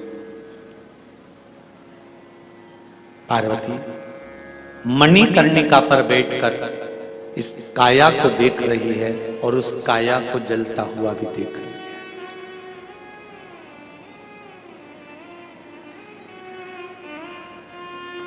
40 साल, 50 साल, 60 साल, 70 साल, 80 साल, 90 साल, 100 साल, एक दिन तो उस परमात्मा के सामने मिलना तो होगा ही, जाना तो होगा, मिलन तो होगा ना। तो क्यों रोकर जिंदगी निकालें। पार्वती जी शंकर जी से पूछ रही हैं, शंभो बाबा मृत्यु लोक में जन्म लेना है, जाना है, ये साधारण सा प्रश्न। सरल भक्ति का तरीका बता दो जिससे आपका धाम मिल जाए, आप मिल जाएं, ऐसी सरल भक्ति बता दो। शंकर जी ने कहा सबसे सरल भक्ति एक ही है पार्वती, सबसे सरल। जीवन में निष्कपट भाव से किसी के काम आ जाना। एक बहुत पहले भजन चलता था, शायद आप लोगों ने सुना होगा, कभी प्यासे को पानी पिलाया नहीं, बाधु अमृत पिलाने से क्या पाएगा, कभी गिरते हुए को उठाया नहीं, बाद आंसू बहाने से क्या फायदा। सरल भक्ति है कलयुग केवल नाम आधारा, सुमर सुमर नर उतरहि पारा। सरल भक्ति है मेरा नाम जप कर निष्कपट भाव से किसी के काम आ जाना, किसी की सेवा में तल्लीन हो जाना, बिना मांगे, बिना कुछ प्राप्ति के।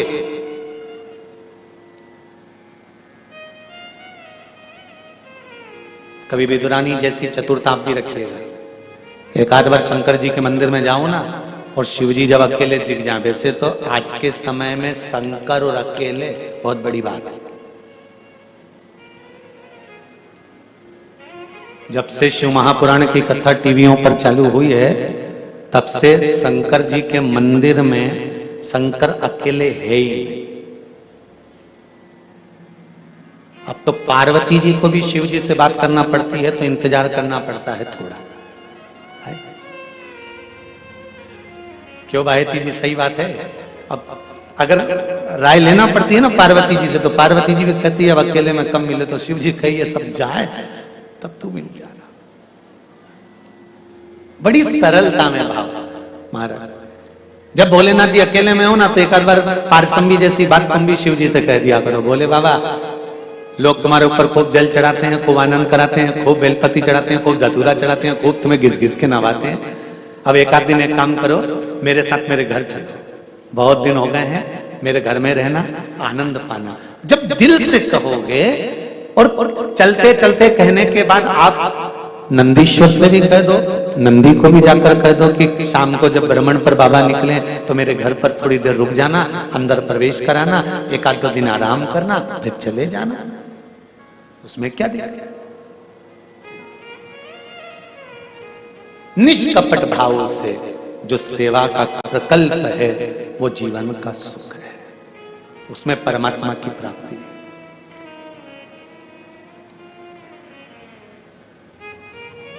मत जाओ किसी तीर्थ में, घर में अगर बूढ़े माँ बाप हैं तो उनकी सेवा कर लेना ही बद्रीनाथ और केदारनाथ के बराबर है। उनकी सेवा कर लेना ही बहुत है।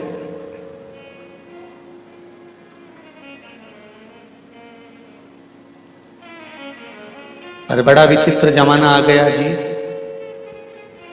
बूढ़े माँ बाप से नहीं पूछा गया कि तुमने केदारनाथ जी का दर्शन करा है कि बद्रीनाथ जी का करा है। पत्नी से जरूर पूछ लिया तू कभी गई थी? मैं छोटी थी जब पापा के साथ गई थी, हम दोस्त लोग जा रहे हैं तो पत्नी बोली मैं भी चलूंगी। तू तो पहले हो आई? नहीं मैं तो चलूंगी। गई, दर्शन भी किया।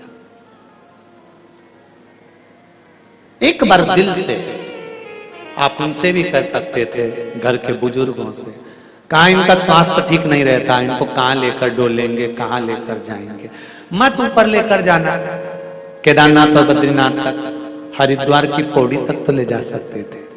पापा मम्मी के लिए 2 लोग छोड़ देते हरिद्वार को, हम दर्शन कर कर आते हैं, आप ऊपर जाएंगे, ठंडक पड़ रही है, घोड़े पर बैठ पाए ना बैठ पाए, दर्शन कर पाए ना कर पाए, श्वास चलती है, तकलीफ होती है, इसलिए नीचे ही दर्शन। और अगर हरिद्वार तक भी नहीं जा रहे तो आप पिताजी और माताजी से इतना तो कह सकते हो कि आप घर में रहना, शिव की आराधना करना, भगवान की भक्ति करना और आशीर्वाद दो कि हमारी यात्रा मंगलमय हो, क्योंकि आपके आशीर्वाद के बिना ना तो बद्रीनाथ मिलेंगे ना केदारनाथ मिलेंगे। तुम्हारे आशीर्वाद के बिना ना तो मुझे बद्रीनाथ मिलने वाले हैं ना केदारनाथ मिलने वाले हैं।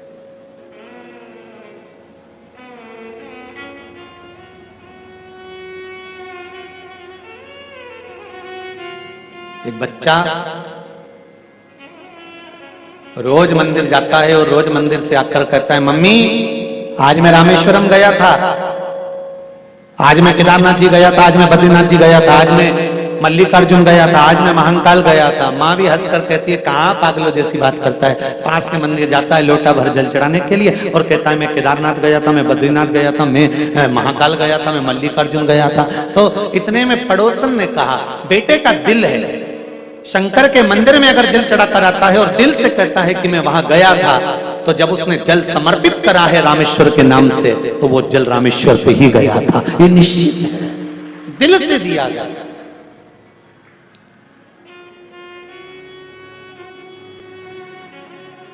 नवग्रह में से एक ग्रह है मंगल, जिसकी उत्पत्ति, जिसका जन्म शंकर भगवान के ही शरीर के पसीने से हुआ है।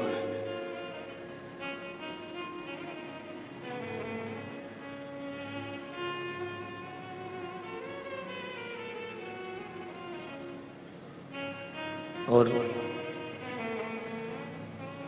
इस मंगल को ठंडा करने वाला कोई दूसरा नहीं है। धधकते हुए इस लाल ग्रह को, धधकते हुए इस मंगल ग्रह को अगर कोई समाप्त करा है तो इनकी धर्म पत्नी मेघा ने, ज्वालिनी ने करा है। मंगल ग्रह की पत्नी का नाम क्या है? मेघा। किसी किसी पुराण में ज्वालनी भी लिखा है, अपन मेघा भी समझ लो, ज्वालनी भी समझ लो।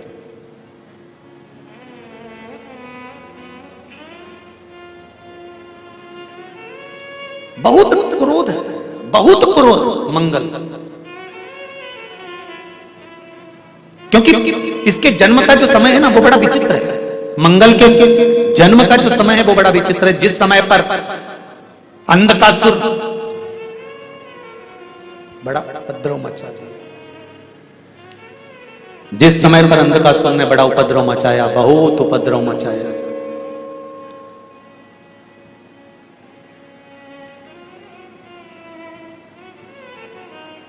तब अंधकासुर का उपद्रव देखा नहीं गया, और अंधकासुर जब उपद्रव मचाने में तल्लीन हो गया, सब देवताओं को नष्ट करने लगा, हर तरह से उपद्रव मचाने लगा।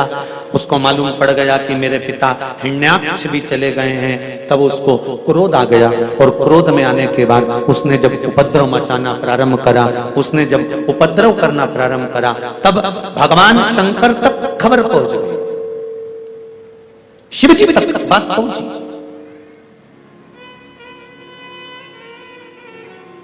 कि ये अंधकासुर जो आपके द्वारा जन्मा है, अंधकासुर का जन्म कब हुआ था? भगवान शंकर काशी में बैठे हुए थे, बड़े आनंद के साथ बैठे हुए थे। पार्वती जी पीछे से आ गई, उन्होंने शंकर भगवान के हाथ पर, अपने नेत्रों पर दोनों हस्तकमल रख लिए, और जैसे ही हस्तकमल रखे तो शंकर भगवान के नेत्र बंद हो गए। नेत्र बंद होते से शंकर भगवान के नयन से एक बूंद नीचे गिर गया, अश्रु नीचे गिर गया, उससे पुत्र ने जन्म ले लिया, जिसका नाम अंधकासुर था।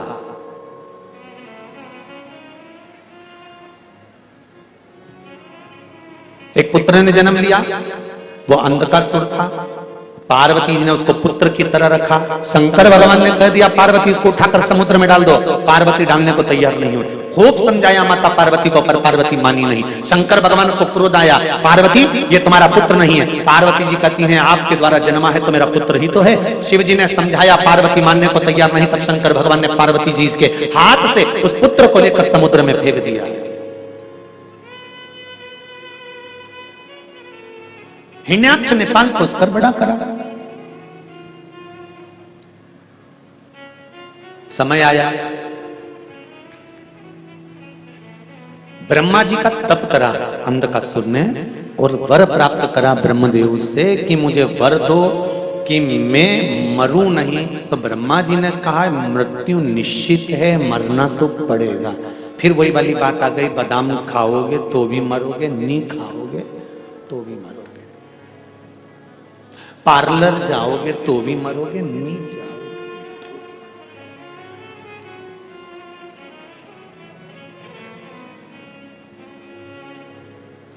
घूमने जाओगे तो भी मरोगे, नहीं जाओगे तो भी मरोगे। ऐसे बहुत सारे लोग मिलते हैं जो कहते हैं हम बद्रीनाथ गए, केदारनाथ जी गए और कुछ हो गया तो मत जाओ। घर में बाथरूम से नहा के बाहर आ रहे थे, चप्पल पहन रहे थे, पांव फिसल गया, चोट लगी, निपट गया। अब केदार जी गया था कि बद्री जी गया था? वहां से लिखी हुई तारीख, तिथि, दिन, पल, घड़ी, समय, नक्षत्र, जब तुम पैदा हुए माता के गर्भ से, इस नाभि की जब नाल माता के गर्भ से कटी, बस नाल कटी थी और बंधी थी, उतने बंधन में तेरी मौत की तारीख, तिथि, पल, घड़ी, क्षण सब लिख दिया गया था कि इतनी तारीख को, इतनी बजे, इतनी घड़ी, इतने पल पर मरेगा।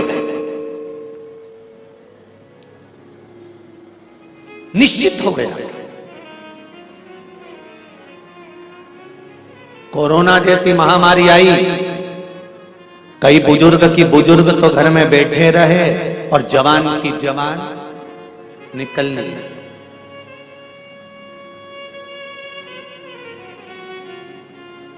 कई एक्सीडेंट तो आपने भी देखे होंगे, परिवार में 10 लोग जा रहे हैं, उसमें से कई लोग चले जाते हैं और कोई छोटा सा बच्चा जिसमें जानी जरा सी है और वो बच जाता है। कई एक्सीडेंट पढ़ना आपको इससे मिलेंगे। क्यों? जो लिख दिया उसको कोई टाल नहीं सकता।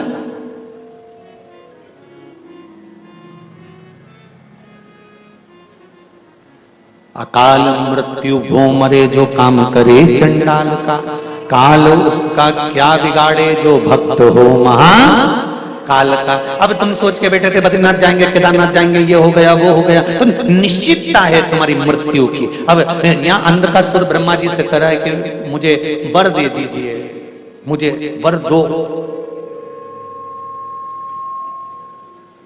मुझे वर प्रदान करो कि मेरी मृत्यु ना हो। मरना तो है तो वर दो। जिस दिन मैं अपनी माता को गलत दृष्टि से देखूंगा उसी दिन मेरे प्राण छूटना चाहिए। तथास्तु, मेरे नेत्र दे दीजिए क्योंकि मैं अंधकासुर अंधा हूं। तथास्तु, वर मिल गए, प्राप्त हो गया। और समय आया, सूचना मिली कि इंद्र हार गया है अंधकासुर से। अंधकासुर माता पार्वती को पाने के लिए आया है। सूचना मिल गई और जो इंद्र हारा, हारते से इंद्र तुरंत शिव जी के पास गए, शंकर भगवान के चरणों में पड़ गए, प्रभु कृपा करो, क्या इस अंधकासुर को मारना है। शंकर भगवान क्रोध में लाल होकर तुरंत पहुंच गए। और क्रोध में लाल होकर जैसे ही शंकर भगवान पहुंचे हैं, क्रोध में लाल होकर भगवान शिव जैसे ही पहुंचे, जैसे ही शंकर भगवान पहुंचते हैं और अंधकासुर के साथ में कई वर्ष तक शंकर भगवान का युद्ध हुआ है, क्योंकि अंधकासुर शिव जी के पुत्र हैं और शंकर और शिव के पुत्र में कोई अंतर नहीं है।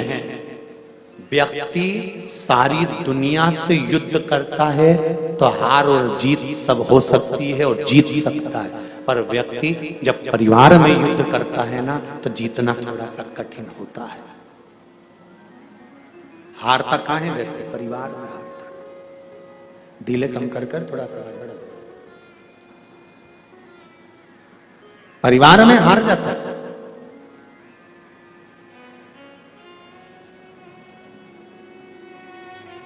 अभी आपको कथा में कहा मंगल ग्रह को अगर कोई शांत कर सकता है तो उनकी धर्मपत्नी मेघा और ज्वालनी ये ग्रह को हमने कई बार देखा है। जो ज्यादा बहुत सूरमा बनते हैं ना, बहुत ज्यादा, जब इनका ब्याह हो जाता है ना तो इनका जब सूरमापन है ना,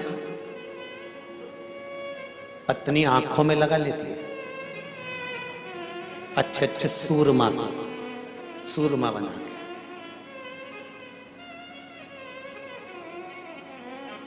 जो ज्यादा तन्न फन्न करते हैं ना, मुझे ये नहीं खाना, पटक दो उधर, मैं ये नहीं खाऊंगा, ये कपड़े नहीं पहनूंगा, ऐसा नहीं करूंगा, इनकी शादी हो जाए जब इनको देखना,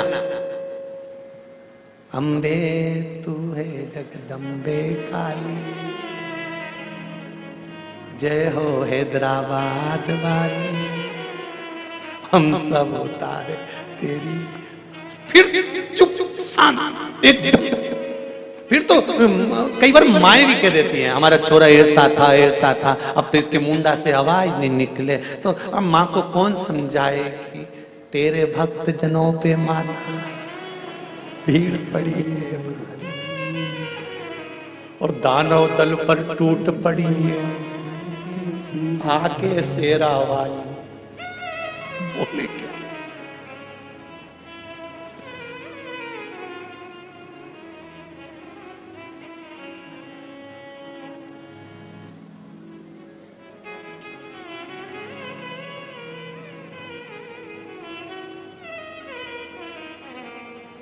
जय हो प्रभु, धन्य है। शिव पुराण कर रही है, शंकर भगवान को क्रोध आया और जैसे ही शिव जी को क्रोध आया, मारने के लिए आतुर हुए, शंकर भगवान के सिर से एक पसीने की बूंद पृथ्वी पर गिर गई।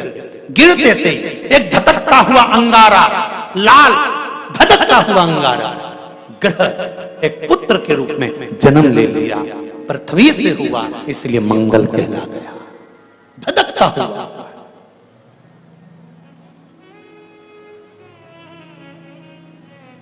पर अंधकासुर अभी नहीं मरा है, अंधकासुर की मृत्यु अभी नहीं हुई है। हर हर महा, अंधकासुर की मृत्यु अभी नहीं हुई। धड़कता हुए अंगारे के रूप में मंगल ग्रह प्रकट हो गए, जन्म ले लिए। पार्वती जी ने पूछा ये कौन है? शिव जी कहते हैं ये मेरे पुत्र के तुल्य है, क्योंकि मेरे शरीर के पसीने से उत्पन्न हुआ है, मेरे मस्तक के पसीने से पृथ्वी पर गिरने के कारण ये उत्पन्न हुआ है। इसका नाम मंगल होगा, ये ग्रह मंडल में रहेगा, देवताओं के रूप में पूजा जाएगा, पर मेरे क्रोध के कारण उत्पन्न हुआ है, इसलिए इसका ग्रह थोड़ा सा क्रूर होगा।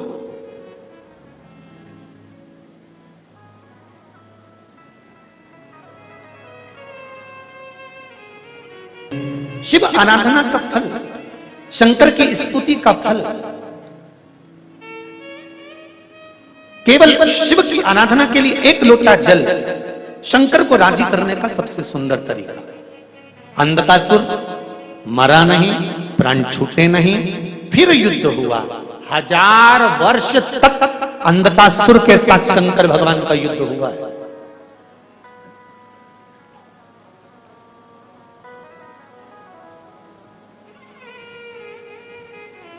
तब उसी समय पर मंगल ग्रह को क्रोध आ गया कि मेरे पिता शिव युद्ध कर रहे हैं और मैं बैठा हूं। शंकर भगवान ने देखा कि अंधकासुर भी एक ऐसा असुर है कि इसके भी अगर शीश कटता है तो रक्त गिरता है, तो रक्त से अंधकासुर का बेटा उत्पन्न हो जाता है। एक पुत्र अंधकासुर का उत्पन्न हो गया जिसका नाम था कनक दानव। क्या नाम था? कनक दानव। कनक दानव को जैसे देखा तो भगवान शंकर ने मंगल को इशारा करा, जाओ इस कनक दानव का संहार करो। कनक दानव का संहार करने के लिए मंगल दौड़ कर गए, धधकते हुए अंगारे की तरह टूट पड़े, कनक मर गया। अंधकासुर को और क्रोध आ गया। जैसे ही अंधकासुर को क्रोध आया, शंकर भगवान ने देखा कि अब अंधकासुर को 1000 वर्ष हो गए युद्ध करते करते, ये ऐसे मरने वाला नहीं है। पार्वती जी ने कहा भोलेनाथ अगर आप कृपा करें तो इस अंधकासुर को अब मैं मार सकती हूँ। शंकर जी ने कहा मेरे होते हुए पार्वती तुम मारोगी, ये श्रेष्ठता नहीं होगा, तुम बैठो मैं तब कर आता हूँ। शंकर भगवान साधना में लीन हो गए। पार्वती की आंख से आंसू बहने लगा कि मैं अकेली, और प्रभु कहकर गए कि तुझे मारना नहीं है। भगवान कहकर गए हैं कि तू नहीं मारेगी, अब इस अंधकासुर को मैं कैसे मार सकती हूं? तो क्या करूं? अपनी रक्षा करने के लिए भगवान शंकर के कहने से माता पार्वती ने उसी समय पर सप्तदेव को आमंत्रित करा। अब सप्तदेव को आमंत्रित करा तो 7 देवता, 33 कोटि देवी देवताओं में से 7 देवता पार्वती जी के लिए मृत्यु लोक पर कैलाश पर आने लगे। जैसे आने लगे तो उनकी धर्मपत्नियों ने, सप्तदेवियों ने कहा आप जा रहे हो और आप जाकर पार्वती के साथ रहोगे, ये अच्छा लगेगा? तो सप्त देवताओं ने विचार कर अब करे क्या? तो पार्वती जी बुला रही हैं, हमें जाना पड़ेगा। तब सप्त देवताओं ने सप्त देवी का रूप धारण करा, सप्त मातृका बनकर तुरंत पार्वती जी के पास पहुंच गए। अंधकासुर को मारते समय सप्त मातृका प्रकट हुई है। आज भी आपके घर में वास्तु पूजन होता है, नवरात्रि की पूजन होती है, यज्ञ होता है, अनुष्ठान होता है, तो सप्तघृत मातृका मनाई जाती है। करें दर्शन, करें कभी कि नहीं करें? 7 बिंदी नीचे लगती हैं, फिर उसके ऊपर 6 बिंदी सिंदूर की। करें दर्शन, किस किस ने करें? ध्यान होगा आप लोगों को। पहले 7 बिंदी सिंदूर की, फिर 6, फिर 5, फिर 4, फिर 3, फिर 2, फिर 1, और 1 के ऊपर चिपकाया जाता है फिर सिक्का। करें दर्शन आप लोगों ने? सप्तघृत मातृका बोलते हैं, सप्त मातृका। कोई आपसे पूछे कि सप्तघृत मातृका का जन्म कहां हुआ था, सप्तघृत मातृका कहां प्रकट हुई थी, सप्त मातृका कहां प्रकट हुई थी, तो आप कह सकते हो अंधकासुर का संहार करते समय जब शंकर भगवान अंधकासुर को मारने के लिए आतुर हुए, तब माता पार्वती जी ने सप्त देवताओं को आमंत्रित करा। और सप्त देव स्वयं पुरुष के रूप में नहीं आए थे, सप्त देव स्त्री बनकर, देवी बनकर आए थे, इसलिए उनको सप्त मातृका कहा गया। देवता पुरुष के रूप में नहीं, स्त्री के रूप में आए थे। पहले नंबर पर ब्रह्माणी का रूप रखकर ब्रह्मा जी आए थे। दूसरे नंबर पर कुमारी का रूप रखकर कुमार कार्तिक आए थे। तीसरे नंबर पर वैष्णवी का रूप रखकर भगवान विष्णु आए थे। चौथे नंबर पर माहेश्वरी, भगवान महेश का रूप रखकर भगवान महेश्वरी बनकर आए थे। पांचवें नंबर पर बारही का रूप रखकर आए थे। छठे नंबर पर इंद्राणी बनकर आए थे। सातवें नंबर पर यम स्वयं चामुंडा बनकर आए थे। ये सप्त घृत मातृका, सप्त मातृका माता पार्वती के साथ में यमराज चामुंडा बनकर, भगवान विष्णु वैष्णवी बन गए, भगवान महेश महेश्वरी बन गए, ब्रह्मा ब्रह्माणी बन गए, इंद्र इंद्राणी बन गए, बरहा वारही बन गए, कुमार कुमारी बन गए और बनकर माता पार्वती के साथ में निवास करने लगे। जब भगवान शंकर अंधकासुर का संहार करने के लिए सम्मुख में वापिस प्रकट हो गए तो इन 7 देवियों को देखा। 7 देवियों को देखकर पूछा, ये देवियां कहां से आ गई, ये सप्त मातृका कहां से आ गई, ये 7 देवियां कहां से आ गई। तब देवताओं ने आकाशवाणी कर कर कहा, भोले बाबा ये देवियां नहीं देवता है, पर पार्वती के साथ में पुरुष कैसे रह सकता था, इसलिए इन्होंने देवी का रूप रख लिया है। यहां आई हैं, शिव जी ने कहा तुम सप्त मातृकाओं का निर्माण मेरी धर्म पत्नी पार्वती ने करा है। जब भी कोई मंगल कार्य होगा, शुभ कार्य होगा, गृह प्रवेश होगा, मकान का उद्घाटन हो, दुकान का उद्घाटन हो, यज्ञ हो, अनुष्ठान हो, पूजन हो, पाठ हो, उस समय पर तुम 7 देवियों की पूजन श्रेष्ठ मानी जाएगी। जहां तुम 7 देवियों की सप्त घृत मातृका की पूजन होगी, वहां संपदा की कभी कमी नहीं आएगी। सप्त मातृकाओं को विराजमान करती है। आप लोगों के यहां गृह प्रवेश होता है, जिसके यहां पर नया घर बना होगा, उसके यहां गृह प्रवेश हुआ होगा तो सप्त मातृका का दर्शन किया होगा। किस किस ने करा है, जरा हाथ उठाइए, जरा करें आप लोगों ने। सफेद कपड़े पर या टाइल्स पर उसको बना देते हैं, रखिए और उसका दर्शन किया जाए। सप्त मातृका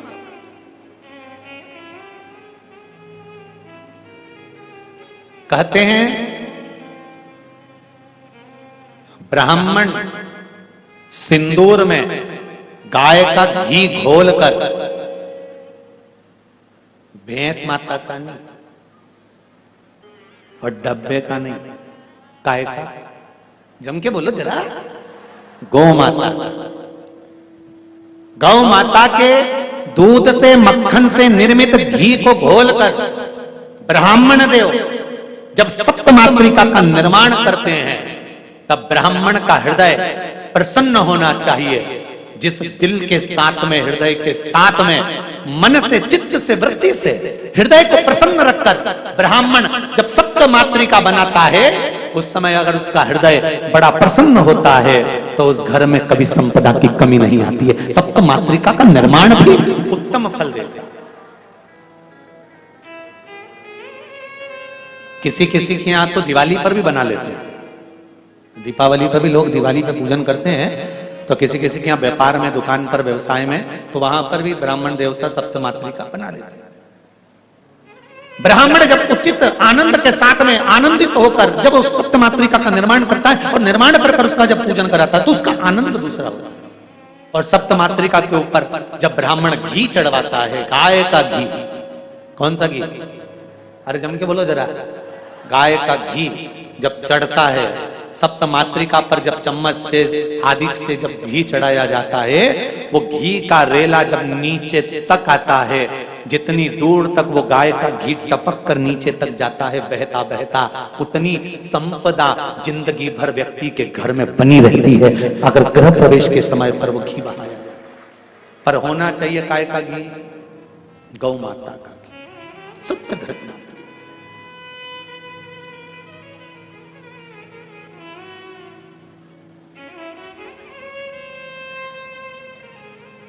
गौमाता के घी का बड़ा महत्व है जी, बहुत ध्यान देना।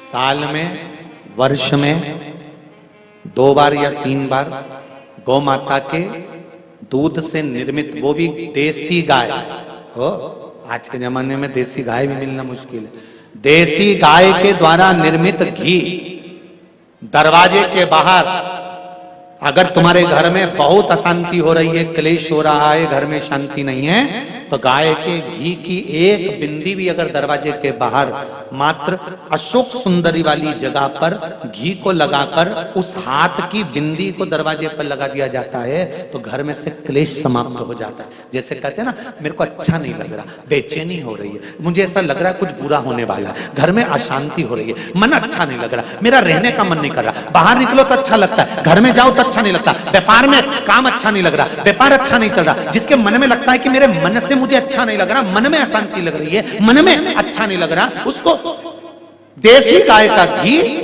अशोक सुंदरी वाली जगह, अशोक सुंदरी वाली जगह जानते हो ना सब लोग, सब लोगों को मालूम है अशोक सुंदरी वाली जगह?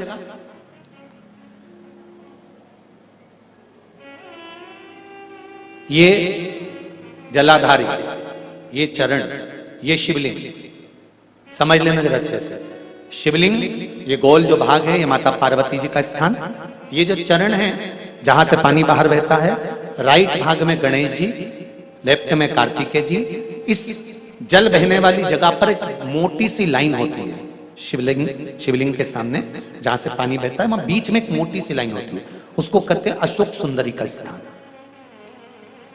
शंकर भगवान के जितने बच्चे हैं सब शिवलिंग के आसपास में, अशोक सुंदरी बीच में, शंकर भगवान की 5 लड़कियां ऊपर, जया, विषहरा, सामरीवारी, दौतली, देव, गणेश जी, कार्तिकेय। तो अशोक सुंदरी वाली जगह पर गौ माता के घी का लेपन करने के बाद उस बिंदी को अगर वर्ष में 2 या 3 बार भी आप अपने दरवाजे के बाहर मात्र बिंदी स्वरूप लगाएंगे, तुम्हारी पेंटिंग खराब नहीं होगी, जरा सी बिंदी लगाने से घर की डिजाइन भी खराब नहीं होगी, मात्र एक उंगली लगा दी, टच कर दी, उतने से मन को आनंद की अनुभूति होती है। जिसको लग रहा हो कि मेरे मन को अच्छा नहीं लग रहा, बेचैनी हो रही है, वो आज भी कर कर देख लेना और पत्र लिखकर भेज देना 7 दिन के अंदर, बेचैनी बंद हुई कि नहीं हुई, मन को अच्छा लगना प्रारंभ हुआ कि नहीं हुआ। गौ माता का देशी गाय का घी,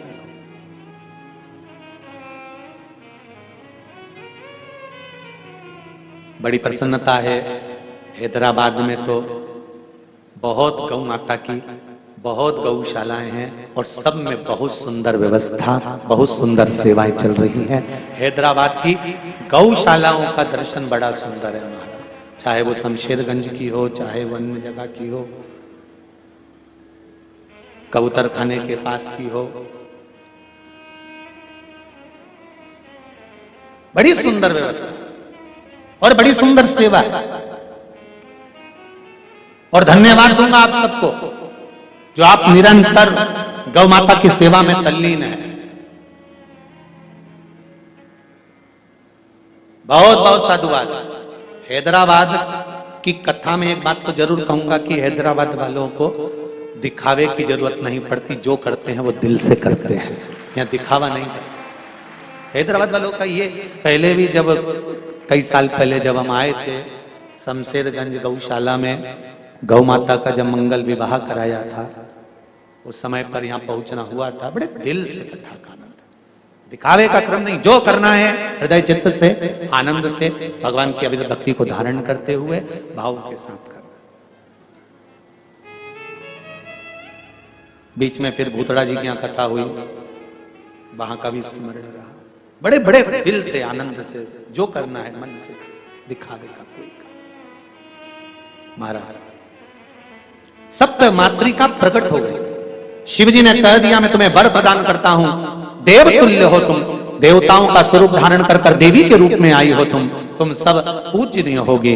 और तब अंधकासुर के संहार करने के लिए शंकर भगवान फिर अग्रण्य आ गए। अब क्या देखते हैं कि शिव जब आगे आए और जैसे ही अंधकासुर को फिर मारा तो अंधकासुर का रक्त बहने लगा, पृथ्वी पर जाने लगा। जैसे ही जाने लगा शंकर भगवान ने अब पार्वती को आमंत्रित करा, पार्वती तू योगेश्वरी बनकर आ जा। अंधकासुर को मारते समय कितने सारे देवी देवता प्रकट हुए हैं वो देख लीजिए। मंगल ग्रह अंधकासुर को मारते समय प्रकट हुआ, सप्तमात्रिका अंधकासुर को मारते समय प्रकट हुई, और मां पार्वती का एक स्वरूप योगेश्वरी अवतार माता पार्वती का अंधकासुर को मारते समय प्रकट हुआ। भगवान शंकर ने जैसे त्रिशूल उठाया, उठाकर अंधकासुर के जैसे उदर में दिया, तब रक्त बहने लगा।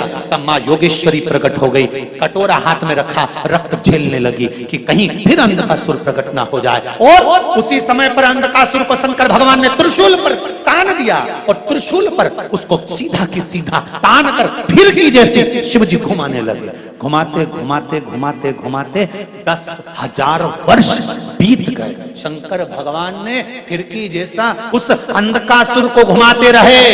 अंधकासुर के उदर में त्रिशूल फंसा हुआ था, उदर में त्रिशूल लगा हुआ था। अंधकासुर केवल आसमान में त्रिशूल के ऊपर घूम रहा था। घूमते घूमते पानी भी गिरा, वायु भी चली, अंगार भी पड़ा, गर्मी भी पड़ी, ठंड भी पड़ी। अंधकासुर का शरीर पूरा के पूरा मांस टुकड़े टुकड़े होकर गिरता गया। केवल कंकाल था और उस कंकाल में प्राण था। देखिए, मंगल ग्रह के जन्म की कथा कोई साधारण नहीं है। अंधकासुर का मात्र कंकाल है, और कंकाल उसमें प्राण है।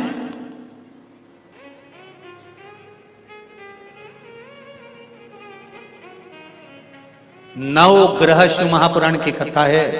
जितने लोग आस्था पर सुन रहे हैं, फेसबुक यूट्यूब पर सुन रहे हैं, बड़े सावधानी से सुनना।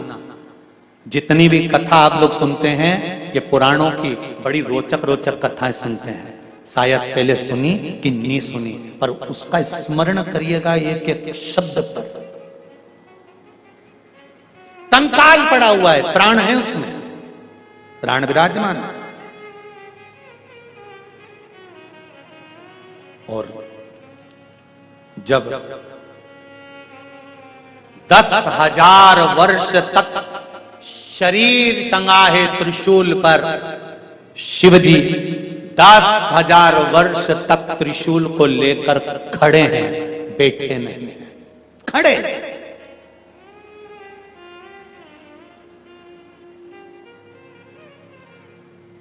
बहुत सुंदर संवाद है, बहुत ध्यान देंगे।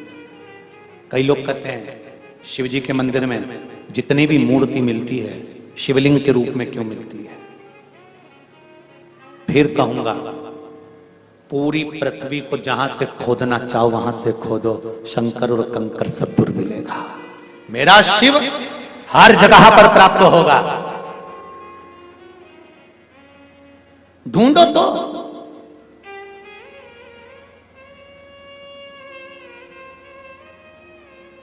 ढूंढो तो मिलेगा। काशी में ज्ञानवापी में भी तो मिला। ढूंढो तो। वो कहते हैं फुआरा है, हम कहते हैं चालू कर कर दिखा दो। चालू हो गया तो तुम्हारा, और नहीं तो हम दूध चढ़ाकर बता देते हैं कि ये हमारा। उसमें क्या दिक्कत है? ढूंढो तो। हर चंदन है इस देश की माटी, तपोभूमि हर ग्राम है, हर बाला देवी की प्रतिमा, बच्चा बच्चा राम है। जिसके सैनिक समर भूमि पर गाया करते गीता है, उसी माटी के हल के नीचे खेली करती सीता है। या तो सर्वस्व शिव है। ऐसी कोई धारा जहां शंकर ना हो, वो ढूंढो तो। कंकर शंकर है साहब।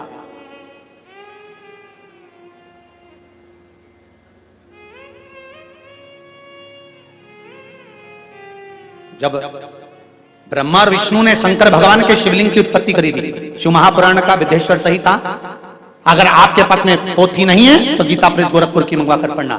शिवलिंग की उत्पत्ति करी थी जब ब्रह्मा और विष्णु ने। पहला शिवलिंग जब प्रकट हुआ था, पहला शिवलिंग प्रकट होते से इतने विशालतम शिवलिंग को जब देखा था, तो ब्रह्मा और विष्णु ने विचार करा था इस शिवलिंग को कहां रखेंगे। शिवलिंग को जब रखने का प्रसंग आया तो शंकर भगवान के शिवलिंग के टुकड़े टुकड़े करे गए, खंड करे गए।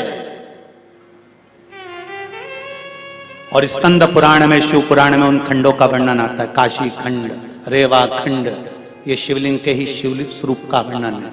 किसी ने पूछा ये खंड टुकड़े क्यों, तो कह दिया पूरे मंडल जितना भूमि है, जितनी पृथ्वी है, सारी पृथ्वी पर शंकर का ही निवास होगा, केवल शिव ही निवासी है इस भूमंडल में। कंकाल त्रिशूल पर एक आंसू उस कंकाल से नीचे गिरा, एक आंसू शिव की जटा पर गिरा। जटा पर गंगा थी, गंगा ने उस आंसू को बाहर फेंका, शिव के अधर पर आया, अधर पर आंसू आया तो गंगा का आंसू, गंगा का जल तो मीठा होता है, ये तो नमक युक्त है। शिवजी ने पूछा कौन रोया है गंगा, गंगा कहती है ऊपर अंधकासुर रोया है। अंधका, शिवजी ने ध्यान लगाकर पूछा अंधक क्यों रोता है, अंधकासुर कहता है आप मुझे क्षमा नहीं करेंगे पिताजी, मैं पुत्र हूं आपका, गलती हो गई थी, 10,000 वर्ष भुगता हूं, क्षमा कर दो, अपनी सेवा में लगा लो, तेरे पास अब मांस नहीं बचा शरीर में। अंधकासुर कहता है मांस नहीं चाहिए, मेरे शंकर की सेवा चाहिए। शिवजी कहते हैं आजा नीचे, मैं तुझे भंगी बना देता हूं। शंकर ने अपना गण भंगी बना दिया, अपने दरवाजे पर बिठा दिया। वो अंधकासुर आज भी भंगी बनकर, शंकर का गण बनकर शंकर के साथ रहते हैं। उस भृंगी का दर्शन करना, कभी भागवत, कभी आप दर्शन करें फोटो में तो भृंगी चित्र का दर्शन करना कि भृंगी के शरीर पर मांस नहीं है, हड्डी का कंकाल है। पूछे कोई कि इसकी हड्डी का कंकाल कैसे हो गया, अंधकासुर की पूरी कथा सुना देना। त्रिशूल पर 10,000 साल तक भ्रमण करता रहा, शरीर पर कुछ नहीं बचा था, केवल हड्डी बची थी। उस हड्डी को भी शंकर ने सेवा में ले लिया और अपना गण बनाकर विराजमान कर दिया। वो शिव होता है जो हमेशा गलतियों को क्षमा करता रहता है। कितनी गलती करेगा पुत्र, फिर भी क्षमा कर देता है, वो शिव है। वो भृंगी बन गए अंधकासुर, जिनको सेवा में लिया है मेरे शंकर भगवान ने। साधारण नहीं है महाराज, कितनी भी अगर गलती हो जाए, एक बार बेलपत्री को लेकर मात्र इस डंडी का भाग जहां तुम बैठे हो उससे पीछे की ओर कर कर शिवलिंग पर चढ़ा दो, सारी गलतियां शिव क्षमा कर देता है। मात्र एक बेलपत्री की एक साधारण सी एक डंडी भी, नवग्रह शिव महापुराण की कथा हैदराबाद से कह रही है, एक डंडी का भाग जहां बैठे हो, पत्ती का मुख, बीच वाली पत्ती का मुख अपनी ओर हो और डंडी का मुख जहां तुम बैठे हो उसके सामने हो और शिवलिंग पर चढ़ा दीजिए। लाख गलती जिंदगी की करी होगी, मेरा देव अधिदेव महादेव क्षमा कर देगा। लाख गलतियों को क्षमा कर वो गले लगाता है, वो शिव है साहब, मेरा ओघड़ी है, मेरा शंकर है, साधारण नहीं है वो, मेरा शिव है। ऐसी शिव महापुराण की कथा नवग्रह शिव पुराण हैदराबाद में चल रही है। ऐसे कन्वेंशन 7 अमरई राजमहल होटल के पास हैदराबाद में आनंद लें, अपने जीवन को सार्थक बनाएं। 2 बजे से 5 बजे तक कथा का रस तत्व ग्रहण कर अपने जीवन की सार्थकता का आनंद पाएं। और कथा स्थल है, अच्छा इस जगह का 10 सूर्या अरीना 7 मरई रोड, यह 7 मरई ग्राम ये स्थान है, यहाँ पर जो कथा हो रही है। बड़े भाव और आनंद के साथ आप कथा का रस तत्व ग्रहण करें। आज कथा का 2वां दिवस यहाँ विराम ले रहा है। अर्धनारीश्वर स्वरूप में भगवान पधार रहे हैं। जोरदार ताली बजाकर अर्धनारीश्वर भगवान का दर्शन करेंगे। कल कथा में श्रवण करेंगे बृहस्पति भगवान के जन्म की कथा और शंकर भगवान के सुंदर प्रसंग की कथा को श्रवण करते हुए बृहस्पति महाराज का जन्म कब हुआ, बृहस्पति महाराज देव आनंद के साथ में नवग्रहों में कैसे पहुंचे, और शंकर भगवान जब किसी के घर में रोग बढ़ जाता है, कैंसर जैसी बीमारी आ गई, ट्यूमर जैसी बीमारी आ गई, या कोई थायराइड माइराइड जैसी बीमारी आ गई, या किडनी लीवर का प्रॉब्लम आ गया, तो गुरु भगवान का बृहस्पति महाराज के नाम से शिव को कैसा जल समर्पित करा जाए जिससे वो बीमारी की दवाई लगना चालू हो जाए और शरीर को आराम मिले। उसके लिए कल की कथा में अपन श्रवण करेंगे और आगे बढ़ेंगे कल की कथा की और बीपी शुगर के लिए भी बृहस्पति महाराज की शिव उपासना को सुनेंगे। हर हर महादेव।